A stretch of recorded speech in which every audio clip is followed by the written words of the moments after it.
Okay, ನಮಸ್ಕಾರ ಸ್ನೇಹಿತರೆ. ಮತ್ತೆ ನಿನ್ನೆ ನಾವು ಡಿಸ್ಕಷನ್ ಮಾಡಿದ್ದೇವೆ, ಕೆಲವೊಂದು ಬೆಳೆಗಳನ್ನು ನಾವು ಡಿಸ್ಕಷನ್ ಮಾಡಿದ್ದೇವೆ. ಸೊ ನಿನ್ನೆ ನಾವು ಕಬ್ಬಿನ ಬಗ್ಗೆ ಡಿಸ್ಕಷನ್ ಮಾಡಿದ್ದೇವೆ. ಇವತ್ತು ಕೂಡ ನಾವು ಅದರ ಮುಂದಿನ ಇರುವಂಥ ಒಂದು ಕಾಮರ್ಷಿಯಲ್ ಕ್ರಾಪ್ ನಾವು ಟೊಬ್ಯಾಕೋ ಅಂತ ಬರುತ್ತೆ ಸ್ನೇಹಿತರೆ. ಯಾವ್ದು ಬರುತ್ತೆ? ಟೊಬ್ಯಾಕೋ. ಈ ತಂಬಾಕು, ಇದಕ್ಕೆ ನಾವು ಹೊಗೆ ಸೊಪ್ಪು ಅಂತ ಕರಿತೇವೆ. ಯಾವ ಸೊಪ್ಪು? ಹೊಗೆ ಸೊಪ್ಪು. ಹಾಗಾದರೆ ಈ ತಂಬಾಕು ಯಾವ ರೀತಿ ಇರುತ್ತೆ? ಸೊ ಈ ತಂಬಾಕು ಯಾವಾಗ ನಾವು ಬೆಳಿತೇವೆ, ಇದರಲ್ಲಿ ಏನು ವಿಶೇಷತೆ ಇದೆ, ಇದರ ಬಗ್ಗೆ ನಾವು ಒಂದು ಸ್ವಲ್ಪ ಡಿಸ್ಕಷನ್ ಮಾಡಬೇಕಾಗಿದೆ ಸ್ನೇಹಿತರೆ. ಇದರ ಬಗ್ಗೆ ಅಂದ್ರೆ ತಂಬಾಕಿನ ಬಗ್ಗೆ. ಈಗ ತಂಬಾಕು ಇದು ಏನು ವಿಶೇಷತೆ ಇದೆ ಈ ತಂಬಾಕಿನಲ್ಲಿ? ಈಗ ನಾವು ಈ ತಂಬಾಕಿನ ಬಗ್ಗೆ ನಾವು ಡಿಸ್ಕಷನ್ ಮಾಡಿದಾಗ ಸ್ನೇಹಿತರೆ, ಯಾವುದು? ತಂಬಾಕು. ಹೌದಾ? ಹೆಡ್ಡಿಂಗ್ ಹಾಕ್ಕೊಳ್ಳಿ. ಯಾವುದಿದೆ ಇಲ್ಲಿ? ತಂಬಾಕು. ತಂಬಾಕು, ಇದಕ್ಕೆ ನಾವು ಹೊಗೆ ಸೊಪ್ಪು ಅಂತ ಕರಿತೇವೆ. ತಂಬಾಕಿಗೆ ನಾವು ಏನಂತ ಕರಿತೇವೆ? ಹೊಗೆ ಸೊಪ್ಪು. ಯಾವ ಸೊಪ್ಪು ಇದು? ಹೊಗೆ ಸೊಪ್ಪು. ಯಾವ ಸೊಪ್ಪು ಆಗಿದೆ ಸ್ನೇಹಿತರೆ? ಇದು ಹೊಗೆ ಸೊಪ್ಪು ಅಂತ ಕರಿತೇವೆ ತಂಬಾಕು. ಯಾಕೆ ಇದಕ್ಕೆ ಹೊಗೆ ಸೊಪ್ಪು ಅಂತ ಕರಿತೇವೆ ಅಂದ್ರೆ, ತಂಬಾಕು ಇದನ್ನ ವಿವಿಧ ರೂಪದಲ್ಲಿ ಬಳಕೆ ಮಾಡ್ತಾರೆ. ಕನ್ಸ್ಯೂಮ್ ಮಾಡ್ಲಿಕ್ಕೂ ಬಳಕೆ ಮಾಡ್ತಾರೆ. ನೆಕ್ಸ್ಟ್ ಈ ತಂಬಾಕುವನ್ನು ಏನಂದ್ರೆ ಹೊಗೆ ರೂಪದಲ್ಲಿನೂ ಕೂಡ ಸಿಗರೇಟ್ ಸೇರುವುದ ಮುಖಾಂತರ, ಬೀಡಿ ಸೇರುವುದ ಮುಖಾಂತರ ಅವಾಗ ಹೊಗೆ ಬಿಡ್ತಿರ್ತಾರಲ್ಲ, ಅದಕ್ಕೆ ನಾವು ಹೊಗೆ ಸೊಪ್ಪು ಅಂತ ಕರಿತೇವೆ. ಹೌದಾ? ಸೊ ಯಾವ್ಯಾವ ಮೂಲದಿಂದ ಹೊಗೆ ಬಿಡ್ತಿರ್ತಾರೆ ನೀವು ನೋಡ್ಬೇಕು. ಅದಕ್ಕೆ ಇಲ್ಲಿ ಇದು ಹೊಗೆ ಸೊಪ್ಪು, ತಂಬಾಕು. ಹಾಗಾದ್ರೆ ಈ ತಂಬಾಕು ಏನಿದೆ ಅಂದ್ರೆ ಇದು ನಿಕೋಟಿನ್, ಇದರೊಳಗೆ ಒಂದು ಅಂಶ ಇರುತ್ತೆ, ವಿಷ ಪದಾರ್ಥ ಇರುತ್ತೆ ಸ್ನೇಹಿತರೆ. ಅದು ಈ ತಂಬಾಕಿನಲ್ಲಿ ಏನಿದೆ? ವಿಷ ಪದಾರ್ಥ ಇದೆ. ಈ ಯಾವ ವಿಷ ಪದಾರ್ಥ ಈ ತಂಬಾಕಿನಲ್ಲಿ ಇದೆ ಅಂದ್ರೆ, ನಿಕೋಟಿನ್ ಅನ್ನುವಂಥ ಒಂದು ವಿಷ ಪದಾರ್ಥ ಇದೆ ಇದರಲ್ಲಿ. ಯಾವುದು? ನಿಕೋಟಿನ್ ಅನ್ನುವಂಥದ್ದು ಒಂದು ವಿಷ ಪದಾರ್ಥ ಇದರಲ್ಲಿ, ತಂಬಾಕಿನಲ್ಲಿ. ಈಗ ನಮಗೆ ತಂಬಾಕಿನಲ್ಲಿರುವಂಥ ವಿಷ ಪದಾರ್ಥ ಯಾವುದಂತ ಕೇಳಿದಾಗ ನೀವು ಆನ್ಸರ್ ಮಾಡಬೇಕಾಗತ್ತೆ, ತಂಬಾಕಿನಲ್ಲಿರುವಂಥದ್ದು ನಿಕೋಟಿನ್ ಅನ್ನುವಂಥ ಅಂಶ, ಇದು ವಿಷ ಪದಾರ್ಥ ಆಗಿದೆ ಇದರಲ್ಲಿ, ತಂಬಾಕಿನಲ್ಲಿ. ಸೊ ಮತ್ತೆ ಈ ನಿಕೋಟಿನ್ದಲ್ಲಿ ಮತ್ತೆ ಏನಾಗಿರುತ್ತೆ ಅಂದ್ರೆ ಸ್ನೇಹಿತರೆ, ಈ ನಿಕೋಟಿನ್ನಲ್ಲಿ ಮತ್ತೆ ಒಂದು ವಿಷ ಪದಾರ್ಥ ಇರುತ್ತೆ. ನಿಕೋಟಿನ್ನಲ್ಲಿ ಮತ್ತೆ ಒಂದು ವಿಷ ಪದಾರ್ಥ ಇರುತ್ತೆ, ವಿಷ ಪದಾರ್ಥ. ಆ ವಿಷ ಪದಾರ್ಥ ಈ ನಿಕೋಟಿನ್ನಲ್ಲಿ ಇರುವಂಥದ್ದು ಯಾವುದಂದ್ರೆ ಅಲ್ಕಲಾಯ್ಡ್. ಯಾವುದು? ಅಲ್ಕಲಾಯ್ಡ್. ಈ ಅಲ್ಕಲಾಯ್ಡ್ ಅನ್ನುವಂಥದ್ದು ವಿಷ ಪದಾರ್ಥ ಇರುತ್ತೆ, ಅಲ್ಕಲಾಯ್ಡ್. ಇನ್ನ ಒಂದು ಇದರಲ್ಲಿ ವಿಷ ಪದಾರ್ಥ ಯಾವುದಿದೆ ನಮಗೆ?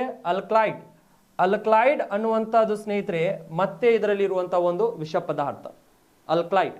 ನಿಮ್ಮ ಕ್ವಶನ್ಸ್ ಕೇಳ್ತಾರೆ, ತಂಬಾಕು ಇದರಲ್ಲಿ ಇರುವಂಥ ವಿಷ ಪದಾರ್ಥ ನಿಕೋಟಿನ್ ನಲ್ಲಿ ಇರುವಂಥ ವಿಷ ಪದಾರ್ಥ ಅಲ್ಕಲಾಯ್ಡ್. ಹೌದಾ? ಸೊ ಈ ಅಲ್ಕಲಾಯ್ಡ್ ಬಗ್ಗೆ ಬಹಳ ಸತಿ ಕ್ವಶನ್ಸ್ ಕೇಳಿದ್ದಾರೆ. ಇದು ಇಂಪಾರ್ಟೆಂಟ್. ಇದನ್ನು ಇಂಪಾರ್ಟೆಂಟ್. ಈ ನಿಕೋಟಿನ್ ಕೂಡ ಸ್ನೇಹಿತರೆ ಇವೆರಡು ಇಂಪಾರ್ಟೆಂಟ್. ನೆಕ್ಸ್ಟು ಈ ತಂಬಾಕಿನಲ್ಲಿ, ಈ ತಂಬಾಕು ಬೆಳಿಬೇಕಂದ್ರೆ ಇದಕ್ಕೆ ಬೇಕಾಗುವಂಥ ಅಂಶಗಳು ಯಾವ್ಯಾವ ಇದಾವೆ ತಂಬಾಕು ಬೆಳಿಬೇಕಂದ್ರೆ ಸ್ನೇಹಿತರೆ? ಈ ತಂಬಾಕು ನಾವು ಬೆಳಿಬೇಕಾಗತ್ತೆ. ಹಾಗಾದರೆ ಈ ತಂಬಾಕು ಬೆಳಿಬೇಕಂದ್ರೆ ಏನು ಬೇಕಾಗತ್ತೆ ನಮಗೆ? ಯಾವ ಒಂದು ಭೌಗೋಳಿಕ ಅಂಶಗಳು ಬೇಕಾಗತ್ತೆ? ಭೌಗೋಳಿಕ ಅಂಶಗಳು. ಹೌದಾ? ಈ ಭೌಗೋಳಿಕ ಅಂಶಗಳು ಸ್ನೇಹಿತರೆ ನಾವು ನೋಡಿದಾಗ, ಸೊ ಇದಕ್ಕೆ ಮಳೆಯ ಪ್ರಮಾಣ ಎಷ್ಟು? ಇದು ಮಳೆಯ ಪ್ರಮಾಣ, ಇದಕ್ಕೆ ಮಳೆ ಎಷ್ಟು ಬೇಕಾಗತ್ತೆ ಅಂದ್ರೆ ವಿ ಕ್ಯಾನ್ ಸೇ ದ್ಯಾಟ್ ಮಳೆ, ಈ ಬೆಳೆಗೆ ಮಳೆ ಎಷ್ಟು ಸೆಂಟಿಮೀಟರ್ ಮಳೆ ಬೇಕಾಗತ್ತೆ. ಇದಕ್ಕೆ ವಿ ಕ್ಯಾನ್ ಸೇ ದ್ಯಾಟ್ ಇದಕ್ಕೆ ಮಳೆ ನಮಗೆ 50 ಸೆಂಟಿಮೀಟರ್ದಿಂದ 75 ಸೆಂಟಿಮೀಟರ್ವರೆಗೆ ಮಳೆ ಸಾಕಾಗತ್ತೆ ಸ್ನೇಹಿತರೆ. ಇಷ್ಟು ಮಳೆ ಬೇಕಾಗತ್ತೆ. ನೆಕ್ಸ್ಟು ಈ ಬೆಳೆಗೆ ಉಷ್ಣಾಂಶ, ಈ ಬೆಳೆಗೆ ನಾವು ಉಷ್ಣಾಂಶ ನೋಡಿದಾಗ ಉಷ್ಣಾಂಶ, ಇದಕ್ಕೆ ಉಷ್ಣಾಂಶ ನಾವು ಅಬ್ಸರ್ವೇಷನ್ ಮಾಡಿದಾಗ ಸ್ನೇಹಿತರೆ, ಇದಕ್ಕೆ ಉಷ್ಣಾಂಶ 27 ಡಿಗ್ರಿ ಸೆಲ್ಸಿಯಸ್ದಿಂದ ಇದಕ್ಕೆ 30 ಡಿಗ್ರಿ ಸೆಲ್ಸಿಯಸ್ವರೆಗೆ ಉಷ್ಣಾಂಶ ನಡೆಯುತ್ತೆ. ಅಂದರೆ ಇದು ಒಣಗುವಂಥ ಸಮಯದಲ್ಲಿ ಈ ಟೊಬ್ಯಾಕೋ ಏನಿರುತ್ತಲ್ಲ ಅದನ್ನು ಸಸ್ಯಗಳ ಮುಖಾಂತರ ಬೆಳೀತಾರೆ ಸ್ನೇಹಿತರೆ. ಸಸ್ಯಗಳು ಇರ್ತವೆ, ಅದು ಒಣಗುವಂತ ಆದ್ರೆ ಎಲೆಗಳು ಏನು ಮಾಡ್ತಾರಲ್ಲ ಕಟ್ ಮಾಡಿರ್ತಾರೆ, ಅದನ್ನು ಒಣಗುವಂಥ ಸಮಯದಲ್ಲಿ ಉಷ್ಣಾಂಶ ಏನಾಗುತ್ತೆ ಅಂದರೆ ಹೆಚ್ಚಿಗೆ ಬೇಕಾಗತ್ತೆ. ಒಣಗುವಂಥ ಸಮಯದಲ್ಲಿ ಉಷ್ಣಾಂಶ ಹೆಚ್ಚಿಗೆ ಬೇಕಾಗತ್ತೆ. ಹಾಗಾದರೆ ಇದಕ್ಕೆ ಉಷ್ಣಾಂಶ 27 ಡಿಗ್ರಿ ಸೆಲ್ಸಿಯಸ್ದಿಂದ 30 ಡಿಗ್ರಿ ಸೆಲ್ಸಿಯಸ್ವರೆಗೆ ಟೊಬ್ಯಾಕೊ ಬೆಳಿಲಿಕ್ಕೆ, ತಂಬಾಕು ಬೆಳಿಲಿಕ್ಕೆ ಉಷ್ಣಾಂಶ ಬೇಕಾಗತ್ತೆ. ಸೊ ಇದಕ್ಕೆ ಮಣ್ಣು ಯಾವುದು ಬಹಳಷ್ಟು ಸೂಕ್ತವಾಗತ್ತೆ ಈ ಬೆಳೆ ಬೆಳಿಲಿಕ್ಕೆ ನಮಗೆ. ಇದನ್ನ ಮಣ್ಣು, ಯಾವ ಮಣ್ಣು ಬಹಳಷ್ಟು ಇದಕ್ಕೆ ಸೂಕ್ತವಾಗುತ್ತೆ ಅಟ್ಲೀಸ್ಟ್ ನಾವು ನೋಡಿದಾಗ ಮಣ್ಣು ಯಾವ ಮಣ್ಣು ಸೂಕ್ತ ಆಗಿರಬಹುದು ಸ್ನೇಹಿತರೆ? ಇದಕ್ಕೆ ನಾವು ಅಬ್ಸರ್ವೇಷನ್ ಮಾಡಿದ ಪ್ರಕಾರ ಇದಕ್ಕೆ ಮಣ್ಣು ಕಪ್ಪು ಮಣ್ಣು ಸೂಕ್ತವಾಗತ್ತೆ. Black soil is suitable for cultivating tobacco. ಈ ಕಪ್ಪು ಮಣ್ಣು ಇದಕ್ಕೆ ಬಹಳಷ್ಟು ಏನಂದ್ರೆ ಸುಟೇಬಲ್ ಆಗತ್ತೆ ಸ್ನೇಹಿತರೆ. ಯಾವ ಮಣ್ಣು? ಈ ಕಪ್ಪು ಮಣ್ಣು. ಹೌದಾ? ಕಪ್ಪು ಮಣ್ಣು ಈ ಬೆಳೆಗೆ ಏನಾಗಿರುತ್ತೆ ಅಂದ್ರೆ ಬಹಳಷ್ಟು ಸುಟೇಬಲ್ ಆಗಿರುತ್ತೆ. ಹಾಗಾಗಿ ಕಪ್ಪು ಮಣ್ಣಿನಲ್ಲಿ ಏನು ಬೆಳೀತಾರೆ ಅಂದ್ರೆ ಟೊಬ್ಯಾಕೋವನ್ನು ಬೆಳಿಲಿಕ್ಕೆ ಪ್ರಯತ್ನ ಮಾಡ್ತಾರೆ. ನೆಕ್ಸ್ಟು ಈ ಟೊಬ್ಯಾಕೊ ಮೂಲಂತವಾಗಿ ಎಲ್ಲಿಂದ ಬಂದಿದೆ ನೋಡಿ. ಈ ಟೊಬ್ಯಾಕೊ ಏನಿದೆ ಅಲ್ಲ ಸ್ನೇಹಿತರೆ, ಈ ಟೊಬ್ಯಾಕೊ ಎಲ್ಲಿಂದ ಬಂದಿರಬಹುದು? ಈ ಟೊಬ್ಯಾಕೋವನ್ನು ನಾವು ನೋಡಿದಾಗ ಇದು ದಕ್ಷಿಣ ಅಮೇರಿಕಾದ ಆಂಡೀಸ್ ಪರ್ವತಗಳಿಂದ. ಎಲ್ಲಿದಿಂದ? ಈಗ ನೋಡಿ, ಇದು ನಮಗೆ ಸೊ ಇದನ್ನು ನಾವು ಮ್ಯಾಪಿನ ಮುಖಾಂತರ ನಾವು ನೋಡಿದಾಗ ಸ್ನೇಹಿತರೆ, ದಕ್ಷಿಣ ಅಮೇರಿಕಾ ಎಲ್ಲಿ ಬರುತ್ತೆ ನಮಗೆ? ಇದು ಉತ್ತರ ಅಮೇರಿಕಾ ಇದೆ. ಹೌದಾ? ಈ ಭಾಗದಲ್ಲಿ ನಮಗೆ ಇಲ್ಲಿ ಏನಿದೆಯಲ್ಲ, ಈ ಭಾಗದಲ್ಲಿ ನಮಗೆ ಇದು ದಕ್ಷಿಣ ಅಮೇರಿಕಾ. ಹೌದಾ? ಈಗ ಈ ದಕ್ಷಿಣ ಅಮೇರಿಕಾ ಈ ಭಾಗದಲ್ಲಿ ನಮಗೆ ಆಫ್ರಿಕಾ ಖಂಡ ಇದೆ. ನೆಕ್ಸ್ಟ್ ಇಲ್ಲಿ ನಮಗೆ ಭಾರತ, ಏಷ್ಯಾ, ಇದು ಅಂದರೆ ಇಲ್ಲಿ ಏಷ್ಯಾ. ನೆಕ್ಸ್ಟ್ ಈ ಭಾಗದಲ್ಲಿ ಯುರೋಪಿಯನ್ ಭಾಗ ಬರುತ್ತೆ. ಹೌದಾ? ಈ ರೀತಿ ನಮಗೆ ಈ ಭಾಗಗಳು ಬರ್ತವೆ. ನೆಕ್ಸ್ಟ್ ಇಲ್ಲಿ ಆಸ್ಟ್ರೇಲಿಯಾ ಇದೆ, ಅಂಟಾರ್ಟಿಕಾ ಖಂಡ ಇದೆ. ಈಗ ನಮಗೆ ಬೇಕಾಗಿದೆ ಏನಂದ್ರೆ ದಕ್ಷಿಣ ಅಮೇರಿಕಾ. ಈ ಬೆಳೆ ಮೂಲಂತವಾಗಿ ಎಲ್ಲಿಂದ ಬಂದಿದೆ ಅಂದ್ರೆ ಈ ದಕ್ಷಿಣ ಅಮೇರಿಕಾದ ದಕ್ಷಿಣ ಅಮೇರಿಕಾ ಏನಿದೆಯಲ್ಲ ಸ್ನೇಹಿತರೆ, ಈ ದಕ್ಷಿಣ ಅಮೇರಿಕಾದ ಈ ಭಾಗದಲ್ಲಿ, ಈ ದಕ್ಷಿಣ ಅಮೇರಿಕಾದ ಈ ಭಾಗ ಏನಿದೆಯಲ್ಲ, ಇಲ್ಲಿ ಆಂಡೀಸ್ ಪರ್ವತಗಳು ಕಂಡುಬರ್ತವೆ. ಯಾವ ಪರ್ವತಗಳು? ಆಂಡೀಸ್. ಈ ಭಾಗದಲ್ಲಿ ಆಂಡೀಸ್, ಇದು ನೆನ್ಪಿಟ್ಕೋಬೇಕಾ? ಯಾವ ಪರ್ವತಗಳು? ಆಂಡೀಸ್. ಆಂಡೀಸ್ ಪರ್ವತಗಳು ಇವು ಎಂಟು ಈಗ ನೋಡ್ರಿ, ಈ ಪರ್ವತಗಳು ನಮಗೆ ಏನಂದ್ರೆ ಅದರ 8971. ಸೊ ನಾವು ಏನು ಅನ್ಬೋದು ಅಂದ್ರೆ we can say that. So ಈ ಫಿಗರ್ ನೀವು ನೆನ್ಪಿಟ್ಕೊಳ್ಳೋಕ್ಕಿಂತ ಈ ಆಂಡೀಸ್ ಪರ್ವತಗಳು ಏನಿದಾವಲ್ಲ, ಜಗತ್ತಿನಲ್ಲಿನೇ ಅತ್ಯಂತ ಉದ್ದವಾದಂಥ ಪರ್ವತ ಶ್ರೇಣಿ ಇದು. ಯಾವುದು? ಆಂಡೀಸ್. ಸೊ ಈ ಆಂಡೀಸ್ ಜಗತ್ತಿನ ಅತ್ಯಂತ ಉದ್ದವಾದಂಥ ಪರ್ವತ ಶ್ರೇಣಿ ಏನಿದೆಯಲ್ಲ, ಈ ಆಂಡೀಸ್ ಪರ್ವತ ಶ್ರೇಣಿಯಲ್ಲಿನೇ ಈ ಟೊಬ್ಯಾಕೊ ಏನಾಗಿದೆ ಅಂದ್ರೆ ಎಲ್ಲಿದಿಂದ ಜನ್ಮ ತಾಳಿದೆ. ಎಲ್ಲಿದಿಂದ ಜನ್ಮ ತಾಳಿದೆ ಇದು ಟೊಬ್ಯಾಕೊ? ಇದು ಹುಟ್ಟಿ ಬಂದಿದೆ ಎಲ್ಲಿದಿಂದ ಅಂದ್ರೆ ಆಂಡೀಸ್ ಪರ್ವತಗಳಿಂದ, ದಕ್ಷಿಣ ಅಮೇರಿಕಾದ ಆಂಡೀಸ್ ಪರ್ವತಗಳಿಂದ. ಜಗತ್ತಿನಲ್ಲಿನೇ ಅತ್ಯಂತ ಉದ್ದವಾದಂಥ ಪರ್ವತ ಶ್ರೇಣಿ ಇದು. ಸೊ ಈ ಭಾಗದಿಂದ ಈ ಬೆಳೆ ಬೆಳೆದು ಬಂದಿದೆ ಸ್ನೇಹಿತರೆ. ಯಾವುದು? ಈ ಟೊಬ್ಯಾಕೊ. ಹಾಗಾದರೆ ಈ ಟೊಬ್ಯಾಕೊ ನಂತರ ಸೊ ಫ್ರಾನ್ಸ್ ದೇಶದ ಕಡೆಗೆ ಬರುತ್ತೆ. ನಂತರ ಎಲ್ಲಿ ಬರುತ್ತೆ ಇದು? ಇಲ್ಲಿದಿಂದ ಇಲ್ಲಿ ಟ್ರಾವೆಲ್ ಮಾಡುತ್ತೆ. ಅಂದರೆ ಈ ಭಾಗದಲ್ಲಿ ಫ್ರಾನ್ಸ್ ಕಡೆಗೆ ಬರುತ್ತೆ. ಯುರೋಪ್ ಖಂಡದಲ್ಲಿ ಇರುವಂಥ ಫ್ರಾನ್ಸ್ ಎಲ್ಲಿ ಬರುತ್ತೆ? ಫ್ರಾನ್ಸ್ ಕಡೆಗೆ ಬರುತ್ತೆ. ನೆಕ್ಸ್ಟು ಇದು ಫ್ರಾನ್ಸ್ದಿಂದ ಮತ್ತೆ ನಮ್ಮ ಇಂಡಿಯಾ ಕಡೆಗೆ ಇದು ಪರಿಚಯ ಆಗತ್ತೆ. ಭಾರತ ದೇಶದ ಕಡೆಗೆ ಎಲ್ಲಿಗೆ ಬರುತ್ತೆ? ಭಾರತ ದೇಶದ ಕಡೆಗೆ ಬರುತ್ತೆ ಸ್ನೇಹಿತರೆ. ಹಾಗಾದರೆ ಈ ಭಾರತ ದೇಶದಲ್ಲಿ ಇದನ್ನು ಎಲ್ಲಿ ಉತ್ಪಾದನೆ ಮಾಡ್ತಾರೆ? ಭಾರತ ದೇಶದಲ್ಲಿ ನೋಡಿ ಸ್ನೇಹಿತರೆ, ಈ ಟೊಬ್ಯಾಕೋವನ್ನು ಭಾರತ ದೇಶದಲ್ಲಿ ಎಲ್ಲಿ ಉತ್ಪಾದನೆ ಮಾಡ್ತಾರೆ ಅಂದ್ರೆ ಇದು ಆಂಧ್ರ ಪ್ರದೇಶದಲ್ಲಿ ಇದರ ಬಹಳಷ್ಟು ಪ್ರಸಿದ್ಧ ಇದೆ. ಇದು ಎಲ್ಲಿ? ಆಂಧ್ರ ಪ್ರದೇಶ್, AP. ಆಂಧ್ರ ಪ್ರದೇಶ್ ಈ ಬೆಳೆಯಲ್ಲಿ, ಆಂಧ್ರ ಪ್ರದೇಶ ಏನಿದೆಯಲ್ಲ ಈ ಬೆಳೆಯಲ್ಲಿ ಬಹಳಷ್ಟು ಪ್ರಮುಖ ಇದೆ. ಯಾವುದು? ಆಂಧ್ರ ಪ್ರದೇಶ್. ಈ ಆಂಧ್ರ ಪ್ರದೇಶದ ರಾಜಮಂಡ್ರಿ, ಯಾವ ಮಂಡ್ರಿ? ರಾಜಮಂಡ್ರಿ. ಆಂಧ್ರ ಪ್ರದೇಶದ ರಾಜಮಂಡ್ರಿ. ಈ ಆಂಧ್ರ ಪ್ರದೇಶದ ರಾಜಮಂಡ್ರಿ ಏನಿದೆಯಲ್ಲ ಸ್ನೇಹಿತರೆ, ರಾಜಮಂಡ್ರಿ. ಹೌದಾ? ಆಂಧ್ರ ಪ್ರದೇಶದ ರಾಜಮಂಡ್ರಿ ಇದರ ಒಂದು ಸಂಶೋಧನಾ ಕೇಂದ್ರನೂ ಆಗಿದೆ. ಹಾಗೂ ಆ ಆಂಧ್ರ ಪ್ರದೇಶದ ರಾಜಮಂಡ್ರಿ ಇದಕ್ಕೆ ಬಹಳಷ್ಟು ಪ್ರಸಿದ್ಧ ಸಂಶೋಧನಾ ಕೇಂದ್ರನೂ ಇದೆ ಇಲ್ಲಿ ರಾಜಮಂಡ್ರಿ ಒಳಗೆ. ಆಂಧ್ರ ಪ್ರದೇಶದ ರಾಜಮಂಡ್ರಿ. ಆಂಧ್ರ ಪ್ರದೇಶ ಇದನ್ನು ಚೆನ್ನಾಗಿ ಬೆಳೆಯುತ್ತೆ. ಯಾವುದು? ಈ ಟೊಬ್ಯಾಕೋವನ್ನು. ಹಾಗಾದರೆ ಆಂಧ್ರ ಪ್ರದೇಶ ಇದು ಲೀಡಿಂಗ್ ಒಳಗಿದೆ ಅಂದ್ರ ಇದರ ಒಂದು ನಾವು ಹಂಚಿಕೆಯನ್ನು ನೋಡಬೇಕಾಗತ್ತೆ ಮತ್ತು ಅದರ ವಿಧಗಳು ನಾವು ನೋಡಬೇಕಾಗತ್ತೆ. ನಾವು ಟೊಬ್ಯಾಕೋದ ವಿಧಗಳು, ಈ ತಂಬಾಕಿನ ವಿಧಗಳು ನಾವು ನೋಡಿದಾಗ ಸ್ನೇಹಿತರೆ, ತಂಬಾಕು ಏನಿದೆಯಲ್ಲ ಇದರ ವಿಧಗಳು ಇದ್ದಾವೆ. ತಂಬಾಕು ಇದರ ವಿಧಗಳು ನಮಗೆ 2 ವಿಧಗಳು ಕಂಡು ಬರ್ತಾವೆ. ಎಷ್ಟು? 2 ಪ್ರಮುಖ ವಿಧಗಳು. ಒಂದು ವರ್ಜಿನಿಯಾ ತಂಬಾಕು, ವರ್ಜಿನಿಯಾ ತಂಬಾಕು, ಹೌದಾ? ವರ್ಜಿನಿಯಾ ತಂಬಾಕು. ಇನ್ನ ಒಂದು ಏನಿದೆ ಅಂದ್ರ ನಿಕೋಟಿನ್ ರಸ್ಟಿಕ್. ವರ್ಜಿನಿಯಾ ತಂಬಾಕು. ಇನ್ನ ಒಂದು ನಿಕೋಟಿನ್ ರಸ್ಟಿಕ್. ನಿಕೋಟಿನ್ ರಸ್ಟಿಕ್ ಯಾವುದಿದೆ? ನಿಕೋಟಿನ್ ರಸ್ಟಿಕ್ ಅನ್ನುವಂಥ ಟೊಬ್ಯಾಕೋ. ನಿಕೋಟಿನ್ ರಸ್ಟಿಕ್ ಅಂತ ಕರಿತೇವೆ ಸ್ನೇಹಿತರೆ. ಏನಂತ ಕರಿತೇವೆ? ನಿಕೋಟಿನ್ ರಸ್ಟಿಕ್ ತಂಬಾಕು. ಯಾವುದು? Nicotine rustic. ಇನ್ನ ಒಂದು ವರ್ಜಿನಿಯಾ ತಂಬಾಕು. ನೆಕ್ಸ್ಟು ಇನ್ನ ಒಂದು ಇದನ್ನು ನಾವು ಏನಂದ್ರ ಒಂದು ಈ ನಿಕೋಟಿನ್ ರಸ್ಟಿಕ್ ಮತ್ತು ವರ್ಜಿನಿಯಾ ಟೊಬ್ಯಾಕೋ ಆದ ನಂತರ ಇನ್ನ ಒಂದು ಇದರ ವಿಧ ಇದೆ. ಯಾವುದಿದೆ ಅಂದ್ರೆ ನಮಗೆ ಬಿಡಿ ಟೊಬ್ಯಾಕೋ ಅಂತ ಕರಿತೇವೆ. ಯಾವುದು? ಬಿಡಿ ತಂಬಾಕು. ನೀವು ಒಂದು ಸ್ವಲ್ಪ ನೋಡಿರ್ಬೋದು, ಗಣೇಶ್ ಬೀಡಿ, ಆ ಬೀಡಿ, ಈ ಬೀಡಿ. ಒಂದು ಸ್ವಲ್ಪ ಯಾವಾಗ ಅಂದ್ರೆ ಹಳೆ ಕಾಲಿನ ಅಜ್ಜಗಳು ಸೇರ್ತಿರ್ತಾರೆ. ಈಗೆಲ್ಲ ಅದು ಕಡಿಮೆ ಆಗಿದೆ. ಗಣೇಶ್ ಬಿಡಿ ಆಗಿರ್ಬೋದು, ಯಾವ್ಯಾವ ಬಿಡಿಗಳು ಇದ್ದು, ಅಥವಾ ನಿಮ್ಮ ಸ್ಕೂಲ್ ಡೇಸ್ ಒಳಗೆ ನೀವು ಒಂದು ಸ್ವಲ್ಪ ಟ್ರೈ ಮಾಡಿನೂ ನೋಡಿರ್ಬೋದು. ಕೆಲವೊಬ್ರು ಕುತೂಹಲ ಇರತ್ತೆ, ಹೌದಾ? ಏನಿರುತ್ತೆ ಅಂದ್ರೆ ಮನ್ಯಾಗ ಯಾರಾದರೂ ಅಥವಾ ಊರಾಗ ಯಾರಾದರೂ ಸೇರಾಕತ್ತರಂದ್ರೆ ಮಕ್ಕಳು ಏನಂದ್ರೆ ಅನುಕರಣೆ ಮಾಡಿ ಕಲಿತಾರೆ ಸ್ನೇಹಿತರೆ. ಯಾವಾಗಲೂ ಮನೆಯಲ್ಲಿ ಯಾರಾದರೂ ಚಿಕ್ಕ ಮಕ್ಕಳ ಮುಂದೆ ಯಾವುದೇ ಚಟಗಳನ್ನು ಮಾಡಲಿಕ್ಕೆ ಹೋಗಬಾರ್ದು. ಯಾಕಂದ್ರೆ ಸಿಗ್ಮನ್ ಫ್ರೈಡ್ ಮತ್ತು ಪಾವ್ಲೋ ಅನ್ನುವಂಥ ವ್ಯಕ್ತಿಗಳು ಬರ್ತಾರೆ. ಸಿಗ್ಮನ್ ಫ್ರೈಡ್ ಮತ್ತು ಪಾವ್ಲೋ ಶಿಕ್ಷಣ ತಜ್ಞರು. ಅವ್ರು ಏನು ಹೇಳ್ತಾರಂದ್ರೆ ಮಕ್ಕಳು ಅನುಕರಣೆ ಮಾಡೋದು ಮುಖಾಂತರ ಕಲಿಯುತ್ತಾರೆ ಅಂತ ಹೇಳ್ತಾರೆ. ಪ್ರತಿಯೊಂದು ಅಬ್ಸರ್ವ್ ಮಾಡ್ತಿರ್ತಾರೆ ಅವ್ರ ಮಕ್ಕಳು. ಅವ್ರು ಏನಂದ್ರೆ ಅವ್ರಿಗೆ ಗೊತ್ತಿರಂಗಿಲ್ಲ ಇದು ಒಳ್ಳೇದು ಕೆಟ್ಟದತ್ತ. ನಾವು ಅಂಥವು ಏನಾದರೂ ಅವ್ರ ಕಣ್ಣಿಗೆ ಅಬ್ಸರ್ವೇಷನ್ ಆದ್ರೆ ಅವರು ಕೂಡ ಟ್ರೈ ಮಾಡಿ ನೋಡಿರ್ತಾರೆ. ಸೊ ನಾವು ಕೂಡ ಸಣ್ಣವರಿದ್ದಾಗ ಅಂಥದ್ರ ಬಗ್ಗೆ ನಮಗೆಲ್ಲರಿಗೂ ಕುತೂಹಲ ಇತ್ತು. ಬಟ್ ಈಗ ಅದ್ರ ಬಗ್ಗೆ ಯಾರಿಗೂ ಕುತೂಹಲ ಇರಂಗಿಲ್ಲ. ನೀವು ಕೂಡ ಅಂಥ ಚಟಕ್ಕೆ ಹೋಗಬೇಡಿ ಸ್ನೇಹಿತರೆ. ಇಲ್ಲಿ ನೋಡಿ, ಬಿಡಿ ಅನ್ನುವಂಥದ್ದು ಒಂದು ತಂಬಾಕು. ಇದನ್ನು ಕೂಡ ಒಂದು ಏನಂದ್ರೆ ವಿಧ ಇದೆ. ಈ ವರ್ಜಿನಿಯಾ ತಂಬಾಕು, ನಿಕೋಟಿನ್ ರಸ್ಟಿಕ್ ತಂಬಾಕು ಮತ್ತು ಬಿಡಿ ತಂಬಾಕು. ಇದರೊಳಗೆ ಅತ್ಯಂತ ಕ್ವಾಲಿಟಿ ಟೊಬ್ಯಾಕೋ ಯಾವುದಿದೆ ಅಂದ್ರೆ ನಮಗೆ ಬಹಳಷ್ಟು ಕ್ವಾಲಿಟಿ ಇರುವಂತಹ ತಂಬಾಕು ವರ್ಜಿನಿಯಾ.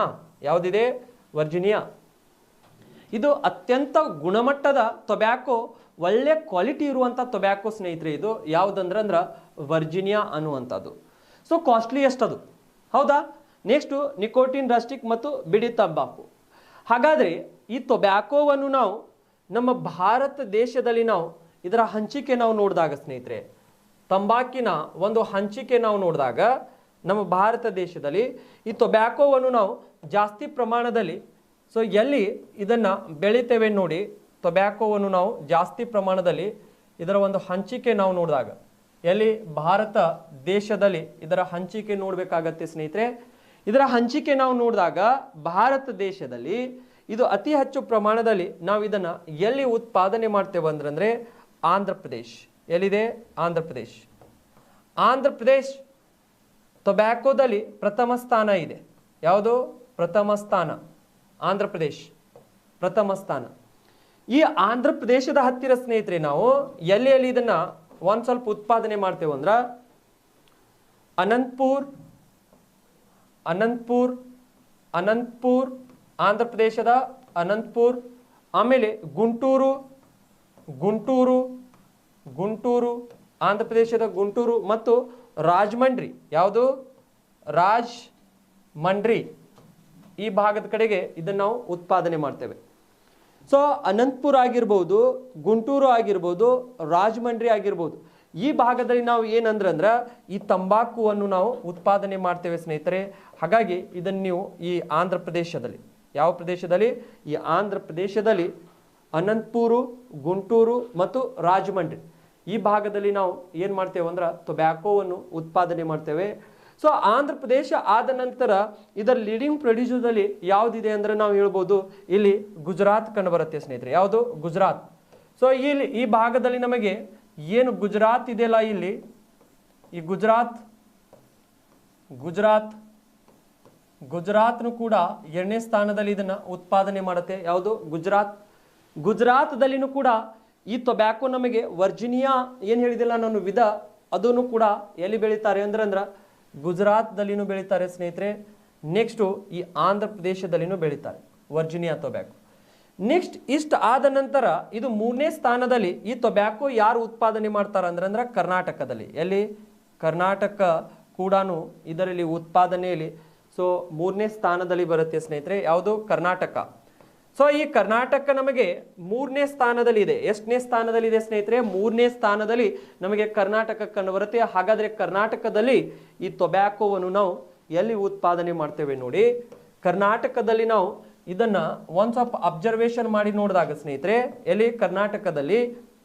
ಸೊ ಇದು ನಾವು ಕರ್ನಾಟಕದಲ್ಲಿ ಮೈಸೂರು, ಹೌದಾ? ಮೈಸೂರು, ಹಾಸನ್ ಮತ್ತು ಶಿವಮೊಗ್ಗ. ಯಾವುದು? ಶಿವಮೊಗ್ಗ ಈ ಸೈಡ್. ಕರ್ನಾಟಕದಲ್ಲಿ ಟೊಬ್ಯಾಕೋ ಎಲ್ಲಿ ಜಾಸ್ತಿ ಉತ್ಪಾದನೆ ಮಾಡ್ತಾರೆ ನೋಡಿ ಸ್ನೇಹಿತರೆ, ಮೈಸೂರು ಆಗಿರ್ಬೋದು, ಹಾಸನ, ಶಿವಮೊಗ್ಗ ಈ ಸೈಡು ಈ ಟೊಬ್ಯಾಕೋವನ್ನು ನಾವು ಕರ್ನಾಟಕದಲ್ಲಿ ಏನಂದ್ರೆ ಜಾಸ್ತಿ ಪ್ರಮಾಣದಲ್ಲಿ ಉತ್ಪಾದನೆ ಮಾಡಿಬಿಡ್ತೇವೆ. ಸೊ ಅಂದ್ರೆ ಕರ್ನಾಟಕ 3ನೇ ಸ್ಥಾನದಲ್ಲಿದೆ. ಎಷ್ಟನೇ ಸ್ಥಾನದಲ್ಲಿದೆ? 3ನೇ ಸ್ಥಾನ. ಹಾಗಾದ್ರೆ ಕರ್ನಾಟಕದಲ್ಲಿ ನಮಗೆ ಈ ಯಾವ ಟೊಬ್ಯಾಕೋವನ್ನು ನಾವು ಉತ್ಪಾದನೆ ಮಾಡ್ತೇವೆ ಅಂದ್ರೆ ಈ 3 ಪ್ಲೇಸ್ಗಳಲ್ಲಿ, ಕರ್ನಾಟಕದಲ್ಲಿ ಈ 3 ಪ್ರದೇಶಗಳು ಏನಿದಾವಲ್ಲ, ಮೈಸೂರು, ಹಾಸನ್, ಶಿವಮೊಗ್ಗ, ಈ 3 ಪ್ರದೇಶಗಳಲ್ಲಿ ನಾವು ವರ್ಜಿನಿಯಾ ಟೊಬ್ಯಾಕೋವನ್ನು ಉತ್ಪಾದನೆ ಮಾಡ್ತೇವೆ. ಯಾವುದು? ವರ್ಜಿನಿಯಾ ಉತ್ತಮ ಕ್ವಾಲಿಟಿಯ ಟೊಬ್ಯಾಕೋ ಆಗಿರುತ್ತೆ ಸ್ನೇಹಿತರೆ. ಅತ್ಯಂತ ಉತ್ತಮ ಕ್ವಾಲಿಟಿಯ ಟೊಬ್ಯಾಕೋ ಅಂದ್ರೆ ನಮಗೆ ವರ್ಜಿನಿಯಾ. ಈ ವರ್ಜಿನಿಯಾ ಟೊಬ್ಯಾಕೋವನ್ನು ನಾವು ಮೈಸೂರು, ಹಾಸನ್, ಶಿವಮೊಗ್ಗ ಈ ಭಾಗದಲ್ಲಿ ಉತ್ಪಾದನೆ ಮಾಡ್ತೇವೆ.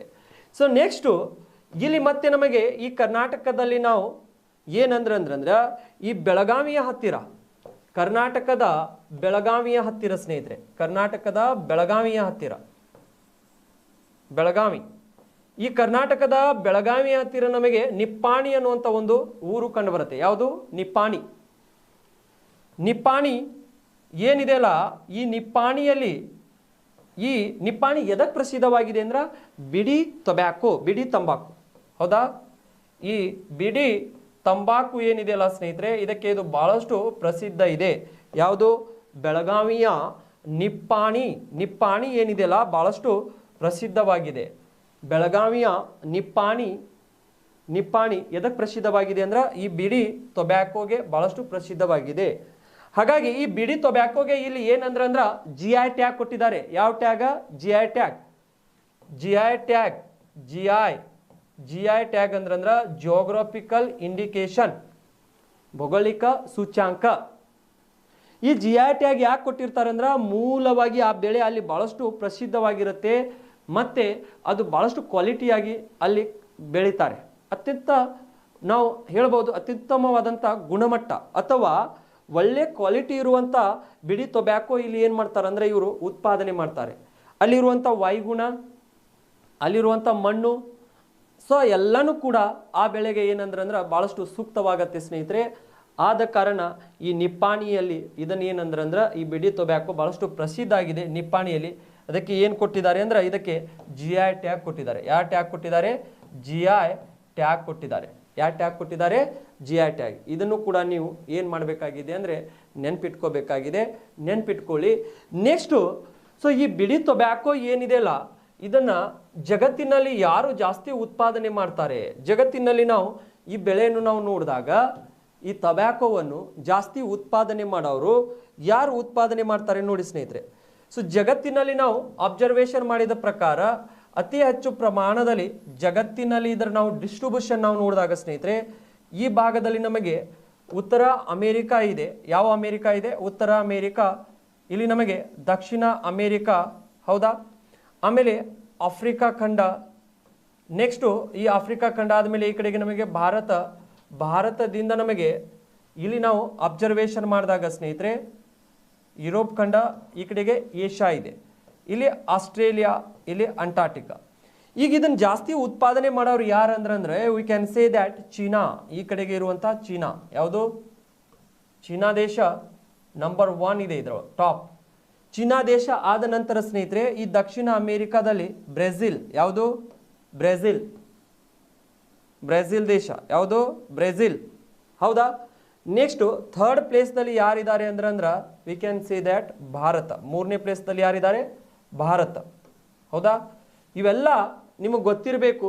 ಇಷ್ಟೆಲ್ಲ ಭಾಗದಲ್ಲಿ ಏನಂದ್ರೆ ಟೊಬ್ಯಾಕೋ ಜಾಸ್ತಿ China, next Brazil Dakshina ಅಮೆರಿಕಾದಲ್ಲಿರುವಂಥದ್ದು, next Bharat.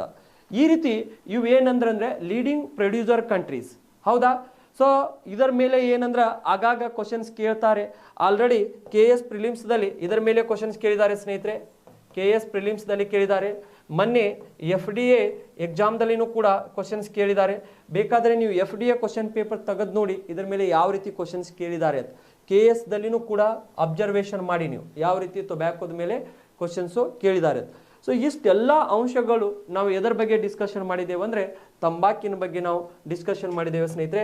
Once again we want to glance it, ಯಾವ ರೀತಿ ಈ ಟೊಬ್ಯಾಕೋ ಇತ್ತು, ಏನೇನು ವಿಶೇಷತೆ ಇತ್ತು ಅವುಗಳನ್ನು ನಾವು ಸ್ವಲ್ಪ ನೋಡ್ಕೊಳ್ಳೋಣ ಸ್ನೇಹಿತರೆ.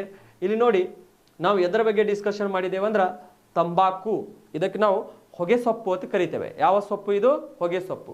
ಈ ಟೊಬ್ಯಾಕೋನಲ್ಲಿ ಏನಿದೆ ಅಂದ್ರೆ ಸ್ನೇಹಿತರೆ ವಿಷ ಪದಾರ್ಥ ಇದೆ, ನಿಕೋಟಿನ್. ಯಾವುದಿದೆ? ನಿಕೋಟಿನ್ ಅನ್ನುವಂಥ ವಿಷ ಪದಾರ್ಥ ಇದೆ. ಈ ವಿಷ ಪದಾರ್ಥ ಇದೆ. ಹಾಗಾದ್ರೆ ಈ ನಿಕೋಟಿನ್ ಅನ್ನುವಂಥದ್ರಲ್ಲಿ ಮತ್ತೆ ವಿಷ ಪದಾರ್ಥ ಇದೆ. ಯಾವುದಿದೆ ಅಂದ್ರೆ ಅಲಕ್ಲೈಡ್ ಇದೆ. ಯಾವುದು? ಅಲಕ್ಲೈಡ್ ಅನ್ನುವಂಥ ವಿಷ ಪದಾರ್ಥ.